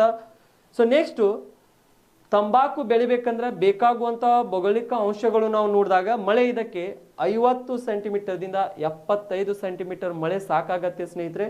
ನೆಕ್ಸ್ಟ್ ಉಷ್ಣಾಂಶ 27 ಡಿಗ್ರಿ ಸೆಲ್ಸಿಯಸ್ನಿಂದ 30 ಡಿಗ್ರಿ ಸೆಲ್ಸಿಯಸ್. ನೆಕ್ಸ್ಟ್ ಇದಕ್ಕೆ ಮಣ್ಣು ಕಪ್ಪು ಮಣ್ಣು ಬಹಳಷ್ಟು ಸೂಕ್ತವಾಗತ್ತೆ ಸ್ನೇಹಿತರೆ. ನೆಕ್ಸ್ಟ್ ಇದು ಟೊಬ್ಯಾಕೋ ಎಲ್ಲಿಗೆ ಜನ್ಮ ತಾಳಿತಂದ್ರೆ ಇದು ದಕ್ಷಿಣ ಅಮೆರಿಕಾ ಖಂಡದಲ್ಲಿ. ಎಲ್ಲಿ? ದಕ್ಷಿಣ ಅಮೆರಿಕದ ಆಂಡಿಸ್ ಪರ್ವತಗಳಲ್ಲಿ. ದಕ್ಷಿಣ ಅಮೆರಿಕದ ಆಂಡಿಸ್ ಪರ್ವತಗಳು ಏನಿದಾವಲ್ಲ ಸ್ನೇಹಿತರೆ ಇವು ಜಗತ್ತಿನ ಅತ್ಯಂತ ಉದ್ದವಾದಂಥ ಪರ್ವತ ಶ್ರೇಣಿಗಳು, ಹೌದಾ. ಇವುಗಳಿಗೆ ನಾವು ಆಂಡಿಸ್ಗಳು ಏನಿದಾವಲ್ಲ ನವೀನ ಮಡಿಕೆ ಪರ್ವತಗಳು ಅತ್ ಕೂಡ ಕರಿತೇವೆ ನಾವು ಇದಕ್ಕೆ, ಹೌದಾ. ಸೊ ಈ ಆಂಡಿಸ್ ಪರ್ವತಗಳು ದಕ್ಷಿಣ ಅಮೆರಿಕಾದಲ್ಲಿ ಈ ಭಾಗದಲ್ಲಿ ಇದು ಮೂಲವಾಗಿ ಇಲ್ಲಿ ಬೆಳೀತು. ಯಾವುದು? ಟೊಬ್ಯಾಕೋ. ನೆಕ್ಸ್ಟ್ ಇಲ್ಲಿಂದ ಫ್ರಾನ್ಸ್ದಿಂದ ಎಲ್ಲಿಗೆ ಬಂತು? ಭಾರತ. ಸೊ ಭಾರತದಲ್ಲಿ ಇದನ್ನು ನಾವು ಬೆಳೀಲಿಕ್ಕೆ ಸ್ಟಾರ್ಟ್ ಮಾಡಿದ್ದೇವೆ. ಹಾಗಾದರೆ ಭಾರತದಲ್ಲಿ ಇದಕ್ಕೆ ಬಹಳಷ್ಟು ಪ್ರಸಿದ್ಧ ಪ್ರದೇಶ ಯಾವುದಿದೆ ಅಂದ್ರೆ ರಾಜಮಂಡ್ರಿ. ಇದು ಸಂಶೋಧನಾ ಕೇಂದ್ರನೂ ಕೂಡ ಹೌದು ತಂಬಾಕಿಂದು. ಎಲ್ಲಿದೆ ಇದು? ಆಂಧ್ರ ಪ್ರದೇಶ್, ರಾಜಮಂಡ್ರಿ. ನೆಕ್ಸ್ಟ್ ಈ ತಂಬಾಕಿನ ವಿಧಗಳು ನೋಡಿದಾಗ ಉತ್ತಮ ಕ್ವಾಲಿಟಿ ಟೊಬ್ಯಾಕೋ ಯಾವುದಿದೆ? ವರ್ಜಿನಿಯಾ ತಂಬಾಕು ಇದೆ ಸ್ನೇಹಿತರೆ. ಆಮೇಲೆ ನೆಕ್ಸ್ಟು ಎರಡನೇದು ಯಾವುದಿದ್ರೆ ನಿಕೋಟಿನ್ ರಸ್ಟಿಕ್ ಅನ್ನುವಂಥದ್ದಿದೆ. ಮೂರನೇದು ಬಿಡಿ ಟೊಬ್ಯಾಕೋ. ಸೊ ಈಗ ಇಷ್ಟು ಆದ ನಂತರ ನಮ್ಮ ಭಾರತ ದೇಶದಲ್ಲಿ ಈ ಟೊಬ್ಯಾಕೋ ನಾವು ಇದರ ಹಂಚಿಕೆ ನಾವು ನೋಡಿದಾಗ ಟೊಬ್ಯಾಕೋದ ಹಂಚಿಕೆ ನೋಡಿದಾಗ ಸ್ನೇಹಿತರೆ ಅತಿ ಹೆಚ್ಚು ಪ್ರಮಾಣದಲ್ಲಿ ನಾವು ಆಂಧ್ರ ಪ್ರದೇಶದಲ್ಲಿ ಬೆಳಿತೇವೆ. ಆಂಧ್ರ ಪ್ರದೇಶದಲ್ಲಿ ಎಲ್ಲಿ? ಅನಂತಪುರ ಆಗಿರ್ಬೋದು, ಗುಂಟೂರು ಆಗಿರ್ಬೋದು, ರಾಜಮಂಡ್ರಿ ಆಗಿರ್ಬೋದು, ಹೌದಾ. ನೆಕ್ಸ್ಟು ಆಂಧ್ರ ಪ್ರದೇಶ ಆದ ನಂತರ ನಾವು ಇದನ್ನು ಗುಜರಾತ್ ಆದ ನಂತರ ಮೂರನೇ ಪ್ಲೇಸ್ ಕರ್ನಾಟಕದಲ್ಲಿದೆ. ಕರ್ನಾಟಕದ ಮೈಸೂರು, ಹಾಸನ್, ಶಿವಮೊಗ್ಗ. ಇಲ್ಲಿ ನಾವು ವರ್ಜಿನಿಯಾ ಅನ್ನುವಂಥ ಟೊಬ್ಯಾಕೋವನ್ನು ಏನು ಮಾಡ್ತೇವೆ ಅಂದ್ರೆ ಸ್ನೇಹಿತರೆ ಬೆಳಿತೇವೆ. ಯಾವುದು? ವರ್ಜಿನಿಯಾ. ಎಲ್ಲಿ? ಮೈಸೂರು, ಹಾಸನ್, ಶಿವಮೊಗ್ಗ. ನೆಕ್ಸ್ಟು ಇದು ಆದ ನಂತರ ನಮಗೆ ಈ ಬೆಳಗಾವಿ ಏನಿದೆಯಲ್ಲ ಕರ್ನಾಟಕದಲ್ಲಿ ಇರುವಂಥ ಈ ಬೆಳಗಾವಿಯ ನಿಪ್ಪಾಣಿಯು ಕೂಡ ಈ ಬಿಡಿ ಟೊಬ್ಯಾಕೋಗೆ ಬಹಳಷ್ಟು ಪ್ರಸಿದ್ಧ ಇದೆ. ಇದಕ್ಕೆ ಏನಂದ್ರೆ GI ಟ್ಯಾಗ್ ಕೊಟ್ಟಿದ್ದಾರೆ, ಹೌದಾ. ಬೆಳಗಾವಿಯ ನಿಪ್ಪಾಣಿ. ನೆಕ್ಸ್ಟ್ ಇದು ಆದ ನಂತರ ಸ್ನೇಹಿತರೆ ಇಲ್ಲಿ ನಾವು ಅಬ್ಸರ್ವೇಷನ್ ಮಾಡಿದಾಗ ಇದು ಅತಿ ಹೆಚ್ಚು ಪ್ರಮಾಣದಲ್ಲಿ ಈ ಟೊಬ್ಯಾಕೋವನ್ನು ಎಲ್ಲಿ ಬೆಳೀತಾರೆ? ಇದನ್ನ ಸೊ ಚೀನಾ ಆಗಿರ್ಬೋದು. ನೆಕ್ಸ್ಟು ಚೀನಾದ ನಂತರ ಭಾರತ ನಂತರ ಚೀನಾ ಪ್ರಥಮ ಸ್ಥಾನ ಇದೆ. ನೆಕ್ಸ್ಟು ಬ್ರೆಜಿಲ್ ಆದ ನಂತರ ನಾವು ಥರ್ಡ್ ಪ್ಲೇಸಕ್ಕೆ ಯಾವ ತೊಗೊಂಡು ಬರ್ತೇವೆ ಅಂದ್ರೆ ಭಾರತಕ್ಕೆ ತೊಗೊಂಡು ಬರ್ತೇವೆ ಸ್ನೇಹಿತರೆ. ಮತ್ತು ಭಾರತದಲ್ಲಿ ಇದನ್ನು ಎಲ್ಲಿ ಬೆಳೀತಾರೆ ಅಂತ ನಿಮಗೆ ಗೊತ್ತಾಗಿದೆ. ಸೊ ಇದು ಆಲ್ ಅಬೌಟ್ ಎದರ ಬಗ್ಗೆ ಇದೆ ಅಂದ್ರೆ ಟೊಬ್ಯಾಕೋ. ನೆಕ್ಸ್ಟು ಈ ಟೊಬ್ಯಾಕೋ ಏನಂದ್ರೆ ಮೇ 31, ಹೌದಾ. ಮೇ 31ರಂದು ತಂಬಾಕು ಮುಕ್ತ ದಿನ ಯಾರು ತಂಬಾಕು ತಿನ್ನುವಂಗಿಲ್ಲ ಅವತ್ತಿನ ದಿನ. ಅವತ್ತು ಒಂದೇ ದಿನ ಅಲ್ಲ ಸ್ನೇಹಿತರೆ, ಯಾವಾಗಲೂ ಕೂಡ ಟೊಬ್ಯಾಕೋ ತಿನ್ನಬಾರ್ದು. ಸೊ ನೀವು ಆ ಚೀಟ್ ಮೇಲೆ ನೋಡ್ರಿ, ಟೊಬ್ಯಾಕೋ ಕಾಜಸ್ ಟು ಕ್ಯಾನ್ಸರ್ ಅಂತ ಬರ್ದಿರ್ತಾರೆ. ಅದನ್ನೆಲ್ಲ ನೋಡ್ತೇವೆ, ಓದ್ತೇವೆ, ಮತ್ತೆ ಕನ್ಸ್ಯೂಮ್ ಮಾಡ್ತೇವೆ. ಹೌದಾ? ಸೊ ಅಂದರೆ ನೋಡಿ ನೀವು ಇಲ್ಲಿ ಏನಂದ್ರೆ ಸೊ ಮೇ 31 ಯಾವ ದಿನ ಅಂತ ಕೇಳ್ತಾರೆ ನಿಮಗೆ. ಮೇ 31 ಯಾವ ದಿನ ಆಗಿದೆ ಅಂದರೆ ನಮಗೆ ತಂಬಾಕು ಮುಕ್ತ ದಿನ. ಹೌದಾ? ತಂಬಾಕು, ಈ ತಂಬಾಕು ಮುಕ್ತ ದಿನ ಅಂತ ಕರಿತೇವೆ ಸ್ನೇಹಿತರೆ. ತಂಬಾಕು ಮುಕ್ತ ದಿನ ಅಂತ ಯಾವಾಗ ಕರಿತೇವೆ ಅಂದ್ರೆ ನಾವು ಮೇ 31ಕ್ಕೆ ನಾವು ತಂಬಾಕು ಮುಕ್ತ ದಿನ ಅಂತ ಕರಿತೇವೆ. So at that time May 31st we want to observe that a tobacco free day. ಅವತ್ತು ನಾವು ಟೊಬ್ಯಾಕೋ ತಿನ್ನಬಾರ್ದು. ಅವತ್ತು ಒಂದೇ ದಿನ ಅಲ್ಲ, ಪ್ರತಿ ದಿನ ನಾವು ಕೂಡ ಅದನ್ನು ತಿನ್ನಬಾರ್ದು. ಆದರೆ ಮೇ 31 ಏನಂದ್ರೆ ಅವೇರ್ನೆಸ್ ಕೊಡೋದು ಜನರಿಗೆ, ತಂಬಾಕು ತಿಂದ್ರೆ ಈ ರೀತಿ ಸಮಸ್ಯೆಗಳು ಬರ್ತಾವೆ, ಹಾಗಾಗಿ ತಿನ್ನಬೇಡಿ ಅಂತ ನಾವು ಏನಂದ್ರೆ ಅವೇರ್ನೆಸ್ ಕೊಡೋದು. So this is all about tobacco. This tobacco also important for us. ಹೌದಾ? ಇದನ್ನು ಕೂಡ ಇಂಪಾರ್ಟೆಂಟ್ ಇದೆ ಸ್ನೇಹಿತರೆ. ನಾನು ಏನು ಅಂಶಗಳು ಹೇಳಿದೆಲ್ಲ ಇವುಗಳನ್ನು ಎಲ್ಲನೂ ಕೂಡ ನೀವು ಎಕ್ಸಾಮ್ದಲ್ಲಿ ಏನಂದ್ರೆ ಕೇಳಿರ್ತಾರೆ ಕ್ವಶನ್ಸು. ಬೇಕಾದರೆ ನೀವು ಕ್ವಶನ್ ಪೇಪರ್ FD ಒಳಗೆ ಚೆಕ್ ಮಾಡ್ಕೊಳ್ಳಿ, KS ಪ್ರಿಲಿಮ್ಸ್ ಒಳಗೆ ಚೆಕ್ ಮಾಡ್ಕೊಳ್ಳಿ, ಮುಂದೆ ಬರುವಂಥ ಎಕ್ಸಾಮ್ದಲ್ಲಿನೂ ಕೂಡ ನೀವು ಚೆಕ್ ಮಾಡಿ ಬರ್ತಾವೋ ಎಲ್ಲ questions. So that's why I'm telling you, my dear friends, please remember these all things is very important. Okay, so now again we want to go ahead. ಮುಂದೆ ಹೋಗೋಣ. ಮುಂದೆ ಹೋಗಿ ಏನಂದ್ರೆ ನಾವು ಮತ್ತೆ ಡಿಸ್ಕಷನ್ ಮಾಡಬೇಕಾಗತ್ತೆ ಸ್ನೇಹಿತರೆ. ಟೊಬ್ಯಾಕೋ ಆದ ನಂತರ ಮುಂದಿನ ಬೆಳೆಗಳನ್ನು ನಾವು ಒಂದು ಸ್ವಲ್ಪ ಡಿಸ್ಕಷನ್ ಮಾಡೋಣ. ಸೊ ಆ ಮುಂದಿನ ಬೆಳೆಗಳು ಬಂದಾಗ ನಾವು ಏನಂದ್ರೆ ಈ ಸೆಣಬು ಅಂತ ಬರುತ್ತೆ. ಏನು ಬರುತ್ತೆ? ಸೆಣಬು. ಇದನ್ನು ಕೂಡ ಸ್ವಲ್ಪ ಕಾಮರ್ಷಿಯಲ್ ಕ್ರಾಫ್ಟ್ದಲ್ಲಿ ತಗೋತೇವೆ ಸ್ನೇಹಿತರೆ ನಾವು. ಯಾವುದು? ಸೆಣಬು. ಈಗ ನೋಡಿ, ಈ ಸೆಣಬು ಏನಿದೆಯಲ್ಲ, ಈ ಸೆಣಬು ಇದರಲ್ಲಿ ನಮಗೆ ಏನು ಇಂಪಾರ್ಟೆಂಟ್, ಯಾಕೆ ಇದಕ್ಕೆ ನಾವು ಸೆಣಬು ಬಹಳಷ್ಟು ಇದಕ್ಕೆ ಪ್ರಿಫರೆನ್ಸ್ ಕೊಡ್ತೇವೆ ನೋಡಿ. ಹೌದಾ? ಈಗ ಜೂಟ್ ಅಂತ ಕರಿತೇವೆ ಸ್ನೇಹಿತರೆ. ಇದಕ್ಕೆ ನಾವು ಏನಂತ ಕರಿತೇವೆ ಅಂದ್ರೆ ಜೂಟ್. ಹೌದಾ? ಈ ಜೂಟ್ ಏನಿದೆಯಲ್ಲ ಸೆಣಬು, ಇದಕ್ಕೆ ನಾವು ಕಾರ್ಚೋಸ್ ಕ್ಯಾಪ್ಸುಲರಿಸ್ ಅನ್ನುವಂಥದ್ದು ಇದರದ್ದು ಏನಿದೆ ಅಂದ್ರೆ ಒಂದು ವೈಜ್ಞಾನಿಕ ಹೆಸರು ಇದೆ ಅಂತ ನಾವು ಅಬ್ಸರ್ವೇಷನ್ ಮಾಡ್ತೇವೆ. ಸೊ ಈಗ ಮುಂದೆ ಬನ್ನಿ. ಯಾವುದು? ಜೂಟ್. ಜೂಟ್. ಹೌದಾ? ಈಗ ನಾವು ಜೂಟ್ ಅಂತ ನೋಡೋಣ ಸ್ನೇಹಿತರೆ. ಯಾವ್ದು ನೋಡ್ಬೇಕಾಗಿದೆ? ಜೂಟ್. ಹೌದಾ? ಏನು ನೋಡ್ಬೇಕಾಗಿದೆ? ಜೂಟ್. ಜೂಟ್ ಅಬ್ಸರ್ವೇಷನ್ ಮಾಡೋಣ ನಾವು. ಏನು ಅಬ್ಸರ್ವೇಷನ್ ಮಾಡಬೇಕಾಗಿದೆ? ಜೂಟ್. ಸೊ ಜೂಟ್ ಬಗ್ಗೆ ನಾವು ಡಿಸ್ಕಷನ್ ಮಾಡಿದಾಗ ಏನು ಈ ಜೂಟ್ ಅಂದ್ರೆ ಏನು? ಸೆಣಬು ಅಂತ ಕರಿತೇವೆ. ಏನಂತ ಕರಿತೇವೆ? ಸೆಣಬು. ಹೌದಾ? ಈ ಜೂಟ್ ಏನಿದೆಯಲ್ಲ ಇದಕ್ಕೆ ನಾವು ಏನಂತ ಕರಿತೇವೆ ಅಂದ್ರೆ ಸೆಣಬು ಅಂತ ಕರಿತೇವೆ ಸ್ನೇಹಿತರೆ. ಇದರ ವೈಜ್ಞಾನಿಕ ಹೆಸರು ನಾವು ಕಾರ್ಚೋಸ್ ಕ್ಯಾಪ್ಸುಲರಿಸ್. ಹೌದಾ? ಇದರ ವೈಜ್ಞಾನಿಕ ಹೆಸರು ನಾವು ತಗೊಂಡಾಗ ಜೂಟ್. ಹೌದಾ? ಜೂಟ್ ಅಂದ್ರೆ ಸೊ ಜೂಟ್ ಸೆಣಬು ಏನಿದೆ ಇದು ಸೆಣಬು.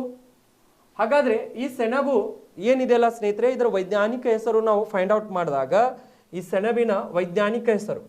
ಹೌದಾ? ಇದರ ವೈಜ್ಞಾನಿಕ ಹೆಸರು ನಾವು ನೋಡಿದಾಗ ಕ್ಯಾಪ್ಸುಲರಿಸ್.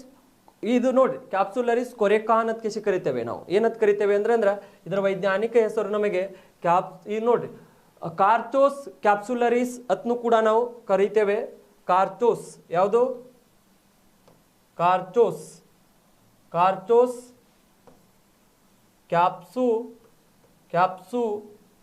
ಕ್ಯಾಪ್ಸುಲರಿಸ್. ಕ್ಯಾಪ್ಸು ಅಂತ ಅನ್ಬೇಕಾಗತ್ತೆ ಸ್ನೇಹಿತರೆ. ಏನಂತ ಕರಿಬೇಕಾಗತ್ತೆ ನಾವು? ಕ್ಯಾಪ್ಸು. ಹೌದಾ? ಏನಂತ ಕರಿಬೇಕಾಗತ್ತೆ? ಕ್ಯಾಪ್ಸುಲರಿಸ್. ಏನಿದು? ಕಾರ್ಚೋಸ್ ಕ್ಯಾಪ್ಸುಲರಿಸ್ ಇದರ ಒಂದು ವೈಜ್ಞಾನಿಕ ಹೆಸರು. ಎದರದು? ಕಾರ್ಚೋಸ್ ಕ್ಯಾಪ್ಸುಲರಿಸ್ ಅನ್ನುವಂಥದ್ದು ವೈಜ್ಞಾನಿಕ ಹೆಸರು. ಎದರದಂದ್ರೆ ಜೂಟ್. ಸೊ ಇದು ಏನಿದೆಯಲ್ಲ ನಮಗೆ ಈ ಜೂಟ, ಇದಕ್ಕೆ ನಾವು ಸೆಣಬು ಅಂತ ಕರೆದೇವೆ. ಹಾಗಾದ್ರೆ ಇದಕ್ಕೆ ನಾವು ಏನಂತ ಕರಿತೇವೆ ಅಂದ್ರೆ ಬಂಗಾರದ ಎಳೆ ಅಂತ ಕೂಡ ಕರಿತೇವೆ ಸ್ನೇಹಿತರೆ. ಏನಂತ ಕರಿತೇವೆ? ಬಂಗಾರದ ಎಳೆ ಅಥವಾ ಬಂಗಾರದ ಎಳೆ ಅಂತ ಕರೆದೇವೆ. ನೆಕ್ಸ್ಟ್ ನಾವು ಗೋಲ್ಡನ್ ಫೈಬ್ರಿಕ್ ಅಂತ ಕೂಡ ಕರಿತೇವೆ. ಹೌದಾ? ಬಂಗಾರದ ನಾರು ಅಂತ ಕೂಡ ಕರಿತೇವೆ ಸ್ನೇಹಿತರೆ. ಇದಕ್ಕೆ ನಾವು ಏನಂತ ಕರಿತೇವೆ? ಬಂಗಾರದ ನಾರು. ಬಂಗಾರದ ನಾರು ಅಂದ್ರೂ ಹೌದು, ಬಂಗಾರದ ಎಳೆನೋ ಅಂದ್ರೂ ಹೌದು. ಯಾವುದು? ಸೆಣಬು. ನೆಕ್ಸ್ಟು ಈ ಸೆಣಬು ಏನಿದೆಯಲ್ಲ ಸ್ನೇಹಿತರೆ, ಇದು ನಮಗೆ ಯಾಕೆ ಇಂಪಾರ್ಟೆಂಟ್ ಆಗಿದೆ ನೋಡಿ. ಸೆಣಬು ಇದನ್ನ ಎದಕ್ಕೆ ಬಳಕೆ ಮಾಡ್ತಾರೆ ಅಂದರೆ ಗೋಣಿ ಚೀಲ ಸಂಬಂಧ. ಎದರ ಸಂಬಂಧ? ಗೋಣಿ ಚೀಲಗಳು. ಈ ಗೋಣಿ ಚೀಲ ಏನಿದೆಯಲ್ಲ, ಗೋಣಿ ಚೀಲ, ಈ ಗೋಣಿ ಚೀಲ ನೀವು ನೋಡಿರಬಹುದು. ಜೋಳ ತುಂಬುವಂಥ ಚೀಲಗಳು ಆಗಿರ್ಬೋದು, ಅಥವಾ ಅಕ್ಕಿ ತುಂಬುವಂಥ ಚೀಲಗಳು, ಭತ್ತ ತುಂಬುವಂಥ ಚೀಲಗಳು ಆಗಿರ್ಬೋದು. ಈ ಗೋಣಿ ಚೀಲವನ್ನು ಏನಂದ್ರೆ ಅಥವಾ ನೀವು ಕೆಲವೊಂದು ಸರ್ತಿ ಈ ಕಾಂಕ್ರೀಟ್ ರೋಡ್ ಮಾಡ್ತಿರ್ತಾರೆ, ಅದರ ಮೇಲೆ ಹಾಕಿರ್ತಾರೆ ನೋಡ್ರಿ, ಆ ಗೋಣಿ ಚೀಲ ಹಾಕಿ ನೀರು ಹೊಡೆದಿರ್ತಾರೆ. ಹೌದಾ? ಆ ಚೀಲಗಳನ್ನು ಏನಂದ್ರೆ ಮಾಡಲಿಕ್ಕೆ, ಗೋಣಿ ಚೀಲಗಳನ್ನು ಮಾಡಲಿಕ್ಕೆ ಈ ಸೆಣಬನ್ನು ಬಳಕೆ ಮಾಡ್ತಾರೆ. ಹಾಗಾದರೆ ಸ್ನೇಹಿತರೆ, ಈ ಸೆಣಬಿಗೆ ಎಷ್ಟು ಮಳೆ ಬೇಕಾಗತ್ತೆ ನೋಡಿ. ಇದಕ್ಕೆ ಭೌಗೋಳಿಕ ಅಂಶಗಳು ನಾವು ನೋಡಿದಾಗ ಇದರ ಈ ಭೌಗೋಳಿಕ ಅಂಶಗಳು, ಯಾವ ಅಂಶಗಳು? ಭೌಗೋಳಿಕ ಅಂಶಗಳು ಬೇಕಾಗತ್ತೆ ಸ್ನೇಹಿತರೆ. ಹೌದಾ? ಸೊ ಈ ಭೌಗೋಳಿಕ ಅಂಶಗಳನ್ನು ನಾವು ನೋಡಿದಾಗ which geographical conditions are required for this cultivating of the ಜೂಟನ್ನು ಉತ್ಪಾದನೆ ಮಾಡಬೇಕಂದ್ರೆ, ಸೆಣಬನ್ನು ಉತ್ಪಾದನೆ ಮಾಡಬೇಕಾದ್ರೆ ಯಾವ ಒಂದು ಭೌಗೋಳಿಕ ಅಂಶಗಳು ಅದಕ್ಕೆ ಸುಟೇಬಲ್ ಇರ್ತವೆ ನೋಡಿ. ಇದಕ್ಕೆ ಏನು ಬೇಕಾಗತ್ತೆ ಅಂದ್ರೆ ಸ್ನೇಹಿತರೆ, ಇದಕ್ಕೆ ನಾವು ಮಳೆಯ ಪ್ರಮಾಣ ನೋಡಿದಾಗ ಇದಕ್ಕೆ ಮಳೆ 50 ಸೆಂಟಿಮೀಟರ್ದಿಂದ 100 ಸೆಂಟಿಮೀಟರ್ ಆದರೆ ಮಳೆ ಸಾಕು. ಹೌದಾ? ನೆಕ್ಸ್ಟು ಇದಕ್ಕೆ ಉಷ್ಣಾಂಶ ನಾವು ಅಬ್ಸರ್ವೇಷನ್ ಮಾಡಿದಾಗ, ಏನು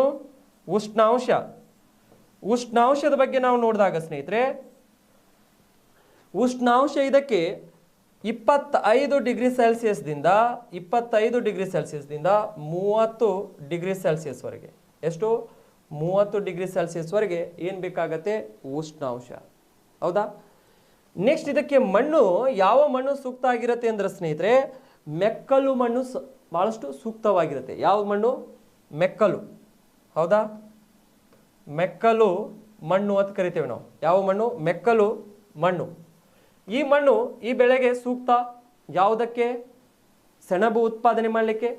ಹಾಗಾದರೆ ಈ ಮೆಕ್ಕಲು ಮಣ್ಣು ಇದಕ್ಕೆ ಸೂಕ್ತ ಅಂದ್ರೆ ಸ್ನೇಹಿತರೆ, ಈ ಮೆಕ್ಕಲು ಮಣ್ಣು ಎದರಿಂದ ಆಗಿರುತ್ತೆ? ನದಿಗಳ ಒಂದು ಸಂಚಯನ ಕಾರ್ಯದಿಂದ. ಹೌದಾ? ನದಿಗಳ ಒಂದು ಸಂಚಯನ ಕಾರ್ಯ ಅಂತ ಕರಿತೇವೆ ಸ್ನೇಹಿತರೆ. ನದಿಗಳ ಒಂದು ಸಂಚಯನ ಕಾರ್ಯದಿಂದ ಈ ಮೆಕ್ಕಲು ಮಣ್ಣು ಆಗತ್ತೆ. ಈ ಮೆಕ್ಕಲು ಮಣ್ಣು ಏನಿದೆ ಅಂದ್ರೆ ಈ ಜೂಟ್ ಬೆಳಿಲಿಕ್ಕೆ, ಸೆಣಬು ಬೆಳಿಲಿಕ್ಕೆ ಬಹಳಷ್ಟು ಸೂಕ್ತವಾಗಿರುತ್ತೆ. ನೆಕ್ಸ್ಟ್ ಸ್ನೇಹಿತರೆ, ಈ ಜೂಟನ್ನು ನಾವು ಈಗ ಜಗತ್ತಿನಲ್ಲಿನೂ ನೋಡಬೇಕಾಗತ್ತೆ, ಭಾರತದಲ್ಲಿನೂ ನಾವು ನೋಡಬೇಕಾಗತ್ತೆ. ಹಾಗಾದರೆ ಇದನ್ನು ಭಾರತ ದೇಶದಲ್ಲಿ ಇದರ ಒಂದು ಹಂಚಿಕೆಯನ್ನು ನಾವು ನೋಡಿದಾಗ, ಇದರ ನಾವು ಹಂಚಿಕೆ ನೋಡಿದಾಗ ಇದು ನಮಗೆ ಭಾರತ ದೇಶದಲ್ಲಿ ಎಲ್ಲಿ ಕಂಡು ಬರುತ್ತೆ ಅಂದ್ರೆ ಸ್ನೇಹಿತರೆ, ಇದು ಜಾಸ್ತಿ ಪ್ರಮಾಣದಲ್ಲಿ ಪಶ್ಚಿಮ ಬೆಂಗಾಲ್. ಎಲ್ಲಿ ಕಂಡು ಬರುತ್ತೆ ಇದು ನಮಗೆ?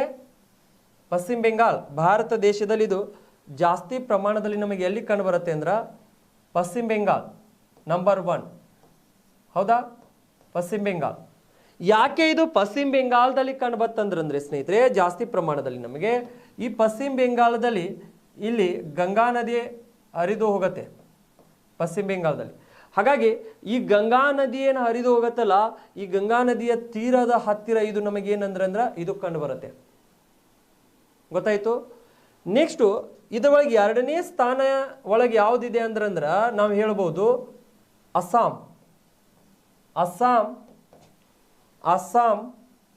ಇದನ್ನ 2ನೇ ಸ್ಥಾನದೊಳಗಿದೆ ಅಸ್ಸಾಂ. ಹೌದಾ? ಈ ಅಸ್ಸಾಂ 2ನೇ ಸ್ಥಾನ ಒಳಗಿದೆ. ಏನು ಬೆಳೆಯುವುದರಲ್ಲಿ ಅಂದ್ರೆ ಸೆಣಬು. ಈ ಅಸ್ಸಾಮಕ್ಕೆ ಏನು ಅನುಕೂಲ ಆಗಿದೆ ಅಂದ್ರೆ ಸ್ನೇಹಿತರೆ, ಈ ಅಸ್ಸಾಮಕ್ಕೆ ಇಲ್ಲಿದಿಂದ ಒಂದು ಬ್ರಹ್ಮಪುತ್ರ ನದಿ ಬರುತ್ತೆ. ಯಾವ ನದಿ? ಬ್ರಹ್ಮಪುತ್ರ. ಈ ಬ್ರಹ್ಮಪುತ್ರ ನದಿಯಿಂದ ಇದಕ್ಕೆ ಬಹಳಷ್ಟು ಅನುಕೂಲ ಆಗಿದೆ. ಯಾವ ನದಿಯಿಂದ? ಬ್ರಹ್ಮಪುತ್ರ. ಇದು ಬ್ರಹ್ಮಪುತ್ರ. ಇಲ್ಲಿ ನಮಗೆ ಯಾವುದು? ಗಂಗಾ. ಪಶ್ಚಿಮ ಬೆಂಗಾಳದಲ್ಲಿ ಗಂಗಾ ನದಿಯಿಂದ, ನೆಕ್ಸ್ಟ್ ಅಸ್ಸಾಂದಲ್ಲಿ ಏನಂದ್ರೆ ಬ್ರಹ್ಮಪುತ್ರ ನದಿಯಿಂದ. ನೆಕ್ಸ್ಟ್ ಇದನ್ನು ಎಲ್ಲಿ ಉತ್ಪಾದನೆ ಮಾಡ್ತಾರೆ ಅಂದ್ರೆ ಈ ಬಿಹಾರದಲ್ಲಿ. ಎಲ್ಲಿ? ಬಿಹಾರದಲ್ಲಿ ಸ್ವಲ್ಪ ಕಡಿಮೆ, ಹೌದಾ? ಟಾಪ್ 1 ಪಶ್ಚಿಮ ಬೆಂಗಾಲ್, ಸೆಕೆಂಡು ಅಸ್ಸಾಂ, ಥರ್ಡ್ ಯಾವುದಿದೆ ಅಂದ್ರೆ ಬಿಹಾರ್. ಈ ಭಾಗದಲ್ಲಿ ಈ ಸೆಣಬು ಬೆಳೀತಾರೆ ಸ್ನೇಹಿತರೆ. ಇದೇ ಭಾಗದಲ್ಲಿ ನಮಗೆ ಕಂಡು ಬರುತ್ತೆ. ಸೊ ನಿಮಗೆ ಕೆಲವೊಂದು ಸರ್ತಿ ಕ್ವಶನ್ಸ್ ಕೇಳಿಬಿಡ್ತಾರೆ, ಯಾವ ನದಿಯ ಮುಖಜ ಭಾಗದ ಹತ್ತಿರ ಇದು ಜಾಸ್ತಿ ಕಂಡು ಬರುತ್ತದೆ? ನಮಗೆ ಬ್ರಹ್ಮಪುತ್ರ ನದಿ ಮತ್ತು ಗಂಗಾ ನದಿ ಅಂತ ಕೊಡ್ತಾರೆ. ಬ್ರಹ್ಮಪುತ್ರ ನದಿಯ ಹತ್ತಿರ ಇದು ಜಾಸ್ತಿ ಕಂಡು ಬರುತ್ತೆ. ಓಕೆ, ಸೊ ನೆಕ್ಸ್ಟು ಇಲ್ಲಿದಿಂದ ನಾವು ಮುಂದೆ ಹೋಗಿ ಒಂದು ಸ್ವಲ್ಪ ಅಬ್ಸರ್ವೇಷನ್ ಮಾಡಿದಾಗ ಸ್ನೇಹಿತರೆ, ಇದನ್ನ ಜಗತ್ತಿನಲ್ಲಿ ಅತಿ ಹೆಚ್ಚು ಪ್ರಮಾಣದಲ್ಲಿ ಎಲ್ಲಿ ಉತ್ಪಾದನೆ ಮಾಡ್ತಾರೆ? ಜಗತ್ತಿನಲ್ಲಿ ನಾವು ನೋಡಿದಾಗ ಜಗತ್ತಿನಲ್ಲಿ ಇದರ ಪ್ರಮಾಣ ಎಲ್ಲಿ ಜಾಸ್ತಿ ಇದೆ ನೋಡಿ. ಜಗತ್ತಿನಲ್ಲಿ ನೀವು ಅಬ್ಸರ್ವೇಷನ್ ಮಾಡಿದ್ರೆ ಸ್ನೇಹಿತರೆ, ಅತಿ ಹೆಚ್ಚು ಪ್ರಮಾಣದಲ್ಲಿ ಎಲ್ಲಿದೆ ಅಂದ್ರೆ ಬಾಂಗ್ಲಾದೇಶ್. ಯಾವುದು? ಬಾಂಗ್ಲಾ. ನಮ್ಕಿಂತನೂ ಜಾಸ್ತಿ ಪ್ರಮಾಣದಲ್ಲಿ ಈ ಬಾಂಗ್ಲಾದೇಶಿನ ಈ ಭಾಗದಲ್ಲಿ ಕಂಡುಬರುತ್ತೆ. ನಮ್ಮ ಭಾರತದ ಇದೇ ಭಾಗದಲ್ಲಿ ಬಾಂಗ್ಲಾದೇಶ್ ಇದೆ, ಹೌದಾ? ಈ ಬಾಂಗ್ಲಾದೇಶ್ ಪ್ರಥಮ ಸ್ಥಾನ ಇದೆ ಸೆಣಬಿನ ಉತ್ಪಾದನೆಯಲ್ಲಿ, ನಂಬರ್ 1. ನಂಬರ್ 2 ನಮಗೆ ಇಲ್ಲಿ ಯಾವ್ದು ಬರುತ್ತೆ ಅಂದ್ರೆ ಸ್ನೇಹಿತರೆ, ಭಾರತ. ನಂಬರ್ 3 ನಮಗೆ ಯಾವ್ದಿದೆ ಅಂದ್ರೆ ಇಲ್ಲಿ ಚೀನಾ. ಯಾವ್ದಿದೆ? ಚೀನಾ. ಸೊ ಇದನ್ನು ನೀವು ಎಲ್ಲಾನು ಅಂಶಗಳನ್ನು ನೆನ್ಪಿಟ್ಕೋಬೇಕಾಗತ್ತೆ. ಸೊ ಹಾಗಾಗಿ ಇದು ನಮಗೆ ಈ ಬಹಳಷ್ಟು ಇಂಪಾರ್ಟೆಂಟ್ ಆಗತ್ತೆ. ಯಾವುದಂದ್ರೆ ಈ ಸೆಣಬು, ಹೌದಾ? ಯಾವುದು? ಸೆಣಬು. ಈಗ ನೋಡಿ, ಸೆಣಬು ಬಂದಾಗ ನಾವು ಏನಂತ ಹೇಳಬೇಕಾಗತ್ತಂದ್ರೆ, ಸೆಣಬು ಇದು ಏನಾಗಿದೆ ಸ್ನೇಹಿತರೆ ಅಂದ್ರೆ, ಸೆಣಬು ಇದರ ವೈಜ್ಞಾನಿಕ ಹೆಸರು ನಮಗೆ ಈಗ ನೋಡ್ರಿ, ಕಾರ್ಚೋಸ್ ಕ್ಯಾಪ್ಸುಲರೀಸ್ ಅಂತ ಕರೆದೇವೆ, ಹೌದಾ? ಸೆಣಬು. ನೆಕ್ಸ್ಟ್ ಇದರ ಸಂಶೋಧನಾ ಕೇಂದ್ರ ನಮಗೆ ಎಲ್ಲಿದೆ ಅಂದ್ರೆ ಕೋಲ್ಕತ್ತಾದಲ್ಲಿನೇ ನಮಗೆ ಕಂಡು ಬರುತ್ತೆ, ಹೌದಾ? ಸೊ ನೆಕ್ಸ್ಟು ಇದಕ್ಕೆ ನಾವು ಬಂಗಾರದ ಎಳೆ ಅಂತ ಕರಿತೇವೆ ಸ್ನೇಹಿತರೆ, ಅಥವಾ ಬಂಗಾರದ ನಾರು ಅಂತ ಕೂಡ ಕರಿತೇವೆ. ಯಾವುದಕ್ಕ? ಈ ಸೆಣಬು. ನೆಕ್ಸ್ಟ್ ಇದನ್ನು ಎದಕ್ಕೆ ಬಳಕೆ ಮಾಡ್ತಾರೆ? ಗೋಣಿ ಚೀಲವನ್ನು ರೆಡಿ ಮಾಡಲಿಕ್ಕೆ ಬಳಕೆ ಮಾಡ್ತಾರೆ ಸ್ನೇಹಿತರೆ. ಆಮೇಲೆ ಇದಕ್ಕೆ ಬೇಕಾಗುವಂಥ ಜಿಯೋಗ್ರಫಿಕಲ್ ಕಂಡೀಷನ್ ಅವುಗಳನ್ನು ನಾವು ನೋಡಿದಾಗ, ಮಳೆಯು 50 ಸೆಂಟಿಮೀಟರ್ದಿಂದ 100 ಸೆಂಟಿಮೀಟರ್ ಮಳೆ ಬೇಕಾಗತ್ತೆ. ಉಷ್ಣಾಂಶವು 25 ಡಿಗ್ರಿ ಸೆಲ್ಸಿಯಸ್ದಿಂದ 30 ಡಿಗ್ರಿ ಸೆಲ್ಸಿಯಸ್ ಉಷ್ಣಾಂಶ ಬೇಕಾಗತ್ತೆ. ಮಣ್ಣು ಎಂಥ ಮಣ್ಣು ಅಂದ್ರೆ ಮೆಕ್ಕಲು ಮಣ್ಣು ಇದಕ್ಕೆ ಬಹಳಷ್ಟು ಸೂಟೇಬಲ್ ಸ್ನೇಹಿತರೆ. ಆ ಮೆಕ್ಕಲು ಮಣ್ಣು ನದಿಗಳ ಸಂಚಯನ ಕಾರ್ಯದಿಂದ ಆಗಿರುತ್ತೆ. ನೆಕ್ಸ್ಟ್ ಇದರ ಹಂಚಿಕೆ ನಾವು ನೋಡಿದಾಗ, ಸೆಣಬಿನ ಹಂಚಿಕೆ ನೋಡಿದಾಗ ಪಶ್ಚಿಮ ಬೆಂಗಾಲ್ ಬಹಳಷ್ಟು ಪ್ರಮಾಣದಲ್ಲಿ ಇದೆ, ಪ್ರಥಮ ಸ್ಥಾನ, ಯಾಕಂದ್ರೆ ಗಂಗಾ ನದಿಯ ಸಹಾಯದಿಂದ. ನೆಕ್ಸ್ಟು ಅಸ್ಸಾಂ ಸೆಕೆಂಡ್ ಪ್ಲೇಸ್ದಲ್ಲಿದೆ, ಎದರ ಸಹಾಯದಿಂದ? ಬ್ರಹ್ಮಪುತ್ರ ನದಿಯ ಸಹಾಯದಿಂದ. ನೆಕ್ಸ್ಟು ಬಿಹಾರ್ ಥರ್ಡ್ ಪ್ಲೇಸ್ದಲ್ಲಿ ಇದೆ. ಸೊ ಭಾರತ ದೇಶದಲ್ಲಿ ಇದು ಎಲ್ಲಿ ಜಾಸ್ತಿ ಕಂಡು ಬರುತ್ತೆ ಅಂದ್ರೆ ನಮಗೆ ಪಶ್ಚಿಮ ಬೆಂಗಾಳದಲ್ಲಿ ಇದು ಜಾಸ್ತಿ ಕಂಡು ಬರುತ್ತೆ ಸೆಣಬು ಅಂತ ನಾವು ನೆನ್ಪಿಟ್ಕೋಬೇಕಾಗತ್ತೆ ಸ್ನೇಹಿತರೆ. ಸೊ ನೆಕ್ಸ್ಟು ಜಗತ್ತಿನಲ್ಲಿ ಇದರ ಉತ್ಪಾದನೆ ನಾವು ನೋಡಿದಾಗ ಬಾಂಗ್ಲಾದೇಶ್, ಭಾರತ ಮತ್ತು ಚೀನಾ. ಯಾವುದು? ಸೆಣಬು. ನೀವಿಷ್ಟೇ ನೆನ್ಪಿಟ್ಕೋಬೇಕು. ಲಾಸ್ಟ್ ಟೈಮ್ ಇದರ ಮೇಲೇನೂ ಕೂಡ ಸೊ ಟೀಚರ್ಸ್ ಎಕ್ಸಾಮ್ದಲ್ಲಿ ಬೇರೆ ಬೇರೆ ಎಕ್ಸಾಮ್ದಲ್ಲಿ ಇದರ ಮೇಲೆ ಕ್ವಶನ್ಸ್ ಕೇಳಿದರು. ಯಾವುದಕ್ಕೆ ಬಂಗಾರದ ಎಳೆ ಎಂದು ಕರೆಯುತ್ತಾರೆ ಅಂತ ಕ್ವಶನ್ಸ್ ಕೇಳಿದರು. ಹಾಗಾದರೆ ಬಂಗಾರ ಎಳೆ ಅಂದರೆ ಯಾವುದತ್ತು ನಿಮಗೆ ಗೊತ್ತಾಗಿದೆ, ಬಂಗಾರದ ನಾರು ಅಂದ್ರೆ ಯಾವುದತ್ತು ನಿಮಗೆ ಗೊತ್ತಾಗಿದೆ, ಮತ್ತು ಯಾವುದು ಪ್ರಥಮ ಸ್ಥಾನ ಇದೆ, ಯಾವುದು ದ್ವಿತೀಯ ಸ್ಥಾನ ಇದೆ, ಅವೆಲ್ಲನೂ ಕೂಡ ನಾವು ಇಲ್ಲಿ ಅಬ್ಸರ್ವೇಷನ್ ಮಾಡಿದ್ದೇವೆ ಸ್ನೇಹಿತರೆ. ಪ್ಲೀಸ್ ರಿಮೆಂಬರ್, ಇದನ್ನು ಕೂಡ ಜೂಟ್ನು ಕೂಡ ನಮಗೆ ಭಾಳಷ್ಟು ಇಂಪಾರ್ಟೆಂಟ್ ಆಗತ್ತೆ. ಸೊ ಇದು ಆದ ನಂತರ ನಾವು ಎಲ್ಲಿಗೆ ಹೋಗಬೇಕಾಗತ್ತೆ ಅಂದರೆ, ಮುಂದೆ ಬರುವಂಥ ಕೆಲವೊಂದು ಬೆಳೆಗಳು ಬರ್ತವೆ, ಅವುಗಳನ್ನು ನಾವು ಡಿಸ್ಕಷನ್ ಮಾಡೋಣ.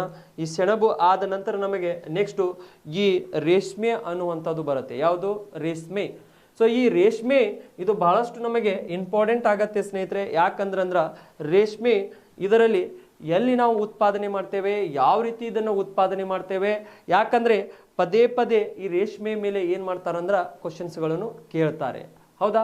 ಈಗ ಈ ರೇಷ್ಮೆ ಅನ್ನುವಂಥದ್ದು ನಮಗೆ ಏನು? ರೇಷ್ಮೆ. ಈ ರೇಷ್ಮೆಯನ್ನು ನಾವು ನೋಡಿದಾಗ ಸ್ನೇಹಿತರೆ ಏನು ನೋಡಬೇಕಾಗಿದೆ? ರೇಷ್ಮೆ. ಬನ್ನಿ ಈ ರೇಷ್ಮೆ ಬಗ್ಗೆ ನಾವು ಡಿಸ್ಕಷನ್ ಮಾಡೋಣ.